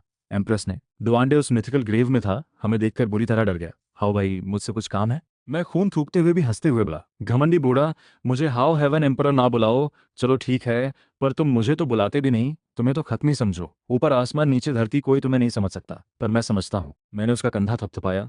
अच्छी बात है डुआंडे, हमें तुम्हारे पास कुछ मिला है। तुम्हें तुम्हारा पास्ट याद दिलाना चाहते हैं, साथ में रीइंकार्नेशन रिफाइन करने में भी मदद करेंगे। डुआंडे तुरंत डिसएग्री करने वाला था। जरूरत नहीं, मुझे लगभग पता है कि मैं ही असली अस्तित्व हूँ, डुआंडे भी मैं ही हूँ। मैं मुस्कुराते हुए बोला, तो साओ यूशिंग कौन है? डुआंडे का चेहरा एकदम बदल गया। ये नाम बहुत जाना पहचाना लगता है। आखिर उसने मना नहीं किया, शायद इसलिए भी कि हम रीइंकार्नेशन स्टडी करने लगे। ये फैन कभी कभी शामिल होता, कभी कभी डुआंड के रीइंकार्नेशन स्टैंप में भी शामिल हो जाता। ये सच में साधारण से अलग था। लेयर बाय लेयर हार्वेस्ट जैसे पास्ट में गाड़ा गया और फ्यूचर में भी टिका। गाड़ना भी है, नई शुरुआत भी है, पास्ट को पानी के नीचे छुपाना है, अगले जन्म में खुद को फिर से प्योर बनाना है, और आखिर में सब कुछ मिलाकर एक हो जाना है। ये ट्रांसफॉर्मेशन मेथड सच में अमेजिंग थी। बाकी लोगों के लिए ये सिर्फ रियलाइजेशन थी, पर मेरे लिए ये बिल्कुल मिरियाड फ्लावर इमॉर्टल बॉडी से मैच करती थी। मेरे पास डोर्स बहुत ज्यादा थे। मेरा दाव बहुत उलझा हुआ था। मुझे ऐसी टेक्निक चाहिए थी जो सारे रीइंकार्नेशंस को एक साथ गाड़ दे, फिर यूनिवर्स की पावर से एक ही बॉडी में ढाल दे। तो मैंने एम्प्रेस की इमोर्टल रिफाइंड ट्रांसफॉर्मेशन और डुआंड के रीइंकार्नेशन स्टैम्प के गाड़ने वाले तरीके को मिलाया, अपनी टेक्निक बना ली। फिर उस इमॉर्टल एम्ब्रियो को रिस्ट्रिक्टेड एरिया से लाई, एक इमॉर्टल अर्थ में गाड़ दिया, आखिर में उसे अपने शरीर के अंदर प्लांट कर दिया ताकि वो अंदर ही मर्ज हो सके। तब से मेरा ट्रू सेल्फ बाहर घूमता रहा, अपने फ्रेंड्स के साथ रहा, यूनिवर्स की बींग्स को स्टडी करता रहा, मेरी डाउ और फिजिक को समझता रहा, जबकि मेरी डाउ बोन शरीर के अंदर धीरे धीरे मर्ज होती रही। 1 साल, 1000 साल, 2000 साल, 3000 साल, 4000 साल। आखिर एक दिन जब मैं उस फीमेल सेक्रेड स्पिरिट को स्टडी कर रहा था जो बाहर नहीं आना चाहती थी। सेक्रेड स्पिरिट अपने जन्म से पहले यूनिवर्स से जुड़ी रहती है। यूनिवर्स की गहराई देखने का सबसे परफेक्ट रास्ता है। एम्प्रेस की इज्जत में मैंने उसे पूरी तरह चीर तो नहीं डाला, पर लगभग वैसा ही किया। वो सीक्रेट स्पिरिट हैरानी से गुस्से में आते आते तक थक चुकी थी। उसे लगने लगा था ये एरा बहुत निराश करने वाला है। पहले ये तियामदी जैसा भयानक एग्जिस्टेंस, अब मैं जो एम्परर भी नहीं बना, पर पहले से ही हेवन ऑक्यूपाइंग जैसे नाम से जाना जाता हूँ। जब वो निराश होकर आ भर रही थी, तभी अचानक मुझे झटका लगा, क्योंकि मेरे अंदर वो एम्परर बोन हिली। एक प्योर, बिना दाग वाली इमोर्टल एसेंस अचानक शरीर में समा गई। वो एक ऊंची पावर थी। उसे भी लगातार पास आना अच्छा लगा, पर मुझे पता था ये कोई खत्म होना नहीं, बल्कि टाइम आ गया है। 10,000 साल की फ्यूचर आखिरकार अपनी सीमा तक पहुंच गई। असल में मेरा ट्रांसफॉर्मेशन 1000 साल पहले ही पूरा हो चुका था। मायरियाड मैनिफेस्टेशन इमोर्टल बॉडी बन चुकी थी। बस मुझे लगा और आगे बढ़ सकता हूं, इसलिए दबाकर बैठा रहा। अभी भले ही असली सीमा तक नहीं पहुंचा था, पर मेरी फिजिक पूरी तरह क्योस बॉडी और प्री हिस्टोरिक होली बॉडी के अंदर तक पहुंच गई थी। यहां तक कि क्योंकि ये मेरी खुद की बनाई हुई फिजिक थी, बनते ही चोटी तक पहुंच गई। एसेंस रेजोनेट कर रही थी। अनगिनत ट्रेजर्स हर हरकत में, जैसे पूरे यूनिवर्स को पैरों तले रौंद दें। हर कदम उड़ता हुआ मिरियाड डाव बेकाबू भड़क उठे। पूरा यूनिवर्स रेजोनेट करने लगा। एंडलेस थंडर ओशन इकट्ठा होकर मेरे सिर के ऊपर घूमने लगा, आधे यूनिवर्स को हिला दिया। अब ये सिर्फ मैं मिरियाड डीएयू को अपने पैरों तले रौंद रहा हूं वाली बात नहीं थी, बल्कि मिरियाड डाव खुद उठ रहे थे। बड़ा यूनिवर्स भी नहीं दबा पा रहा था। पूरे यूनिवर्स के सारे स्ट्रांग लोग जकड़ गए। गोल्डन हाउस एम्परर देखने आया, रिस्ट्रिक्टेड एरिया सुप्रीम्स देखने आए, हेवन कोर्ट से ये फैन भी आया, एंशिएंट सेजेस और क्वाजी एम्परर्स भी आसमान की तरफ देखने लगे। सब हैरान थे। Golden house emperor already eight top, फिर भी कोई और है जो मिरियड डाव बनकर एम्परर बनने की कोशिश कर रहा है। क्या फिर से कोई हेवन एम्परर जैसा आ रहा है? पर जब उन्होंने देखा कौन ये सब कर रहा है, तो सारी हैरानी एकदम गायब हो गई। अरे, ये तो वही है। How heaven emperor? हाँ, तो कोई बात नहीं, इसे तो पहले ही एम्परर बन जाना चाहिए था। 7,000 साल पहले मैंने गोल्डन हाउस एम्परर को हरा दिया था। सबको लगता था मुझे गोल्डन हाउस से पहले ही एम्परर बन जाना चाहिए था। बस किसी को नहीं पता था कि मैं क्यों देर से आगे बढ़ रहा था। कई सुप्रीम्स को गुस्सा आया, पर मेरी एम्परर ट्रिबुलेशन आ चुकी थी। 9 हेवी इमोर्टल ट्रिबुलेशन दूर से ही डराने वाली थी। क्लाउड्स के गहराई में एंशिएंट हेवन कोड दिखा। कई प्राचीन सेंट्स, एंशिएंट एम्परर्स की शेडोज एक के बाद एक दिखने लगी। इमोर्टल एनर्जी, इमोर्टल मेडिसिन भी थंडर ओशन में उभरने लगी, मानो पूरा यूनिवर्स भी मुझ जैसे एग्जिस्टेंस को जन्म लेने से रोकना चाहता हो। पर मैं ट्रिबुलेशन क्लाउड के नीचे शांति से खड़ा था। पूरे शरीर पर इमोर्टल एसेंस झर रही थी। ऐसा नहीं लग रहा था कि मैं हेवन ट्रिबुलेशन पार कर रहा हूँ, बल्कि लग रहा था जैसे कोई इमोर्टल असेंशन हो रही है। ये फाइन डिवाइन लाइट पर चलता हुआ आया, मुझे देखकर हंसा। हाउ भाई, आखिर एम्परर बन ही गए। मुझे लगा तुम मेरे एम्परर बनने का इंतजार करके ही साथ में स्टेप रखोगे। मैं भी मुस्कुराया। तो तुम गलत थे, शायद मैं तुमसे भी पहले एम्पर बन जाऊं। ये फैन चौंक गया। अगले पल टाइमलाइन टूट गई। एम्पर ट्रिबुलेशन पार कर रहा वो फ्यूचर बॉडी टाइम रिवर को उल्टा चलकर वापस अपस्ट्रीम गया, वापस प्रेजेंट में, वापस वेस्टलैंड रेस्ट्रिक्टेड एरिया, वापस उस पल में जहां ग्रेट अकॉम्प्लिशमेंट सेंट बॉडी मुझसे पूछताछ कर रहा था।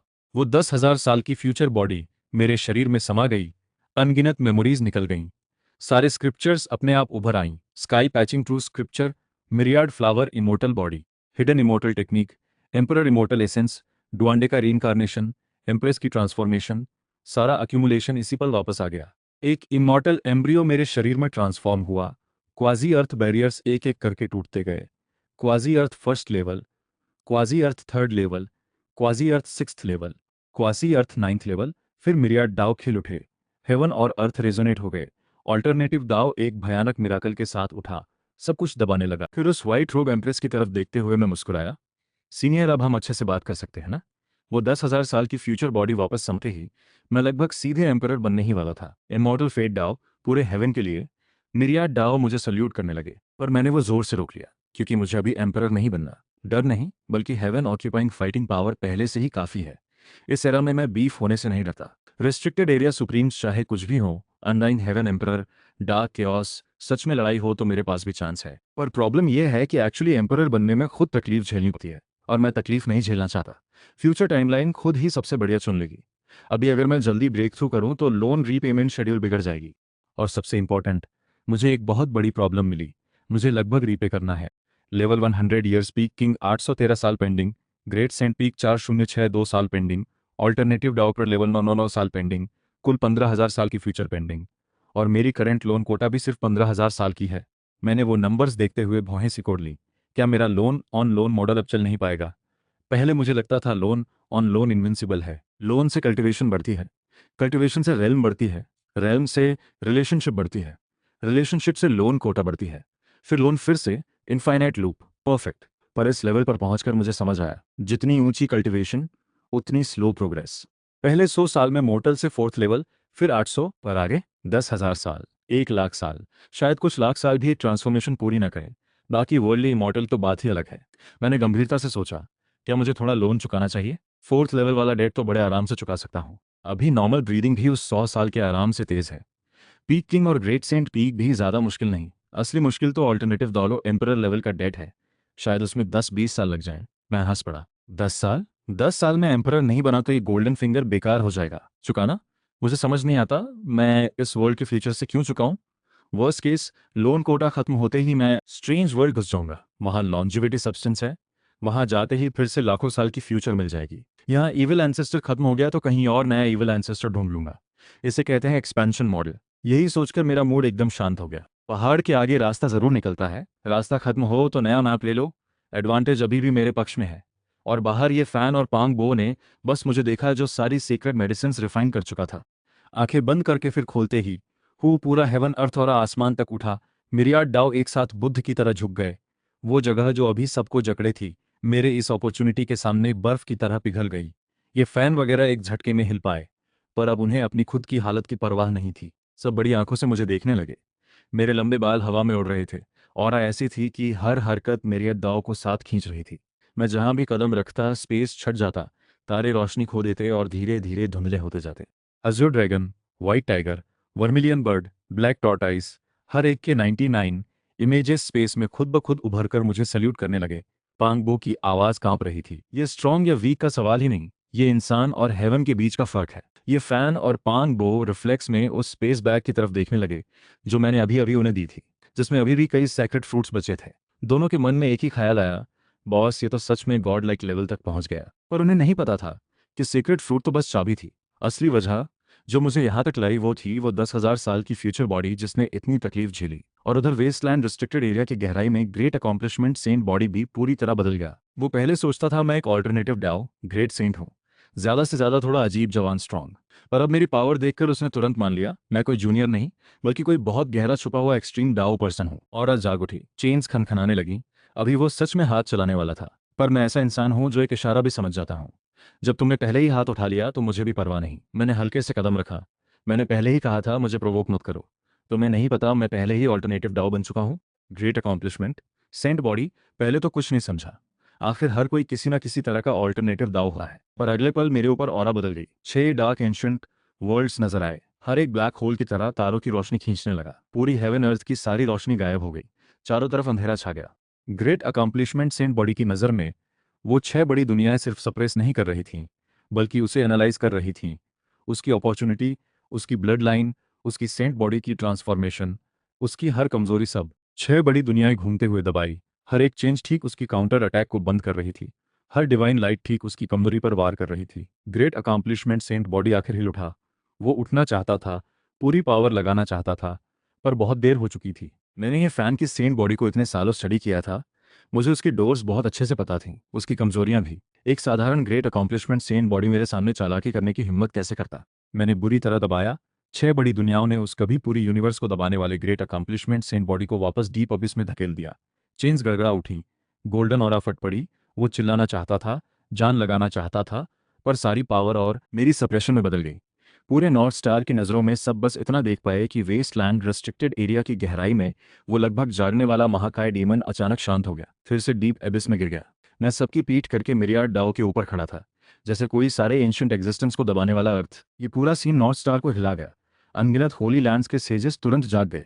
किसी ने चिल्लाकर कहा, क्या इस एरा में फिर से कोई एम्परर है? एम्प्रेस तो पहले ही ऑल्टरनेटिव डाव बन चुकी थी ना, क्या वो अभी भी जिंदा है? जी फैमिली के गहराई में जीजी अभी अभी जागा। वॉइड मिरर में दिखते सीन्स को देखकर चुप हो गया।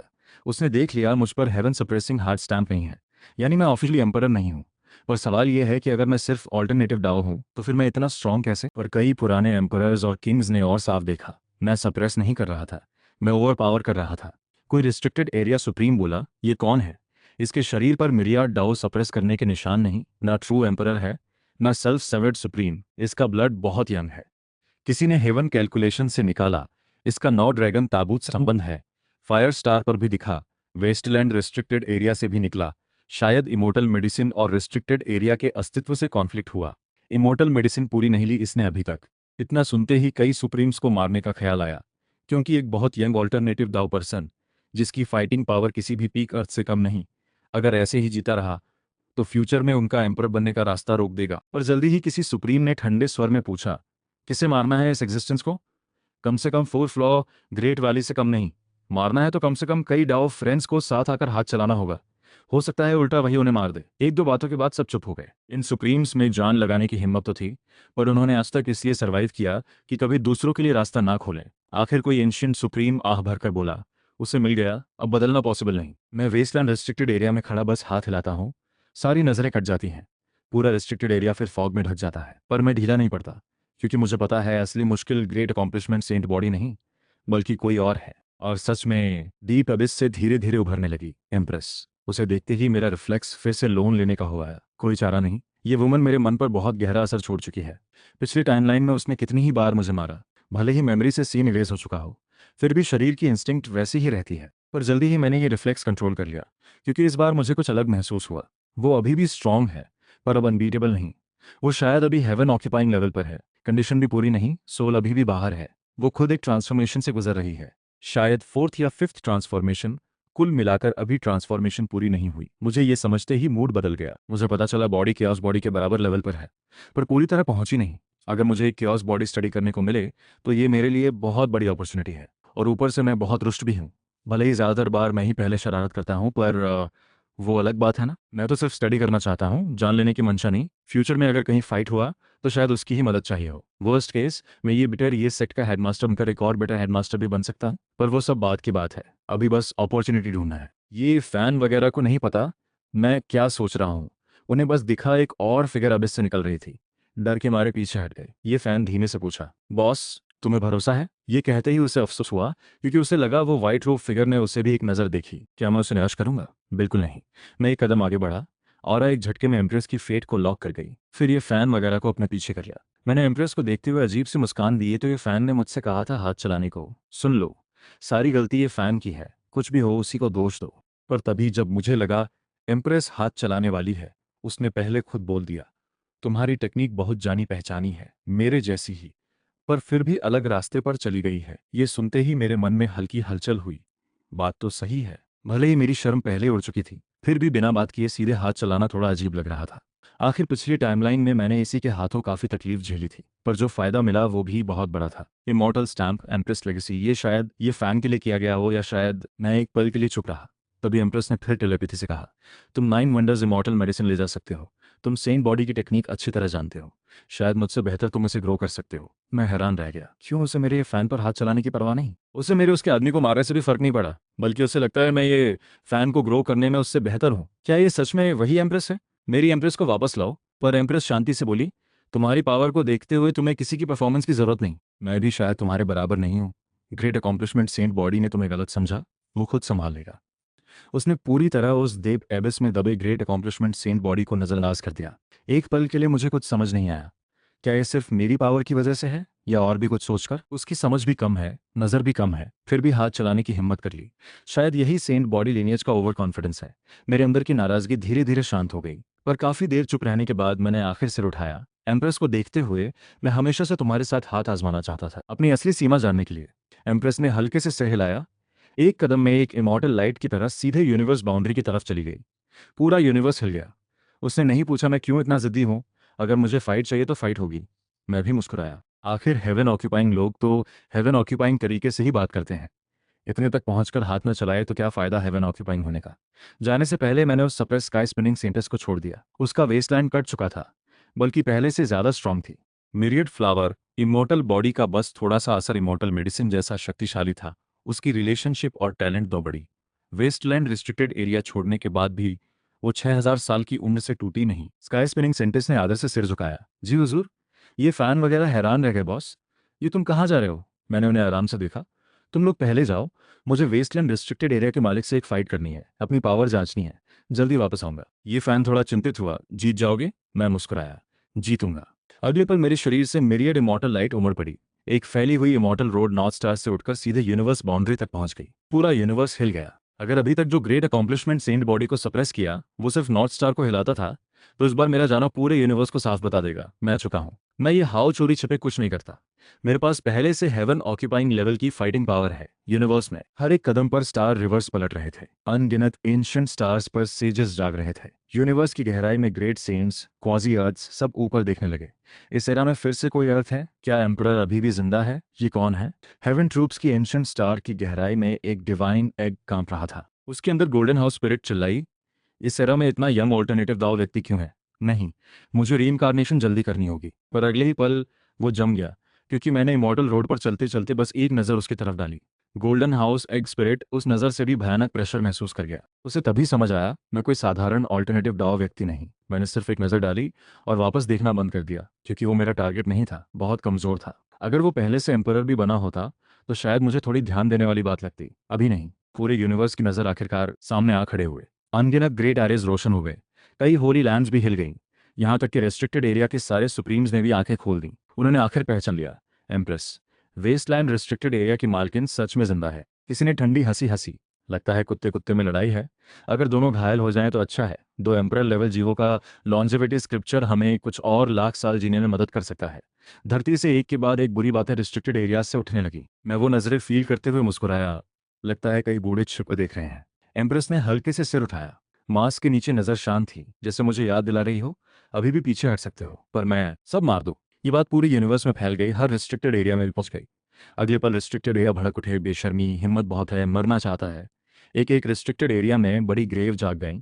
एंशिएंट एम्परर्स और गोल्डन हाउसेस भले ही सेल्फ सेवर्ड थे, फिर भी बेहद घमंडी थे। वो इमॉर्टल बनने के लिए सहन कर सकते थे, पर किसी नए जूनियर की बेइज्जती बर्दाश्त नहीं कर सकते थे। एंडलेस किलिंग इंटेंट पूरे नॉर्थ स्टार में फैल गया। हेवन की शेप बदल गई। ऑर्डर तक हिल गया।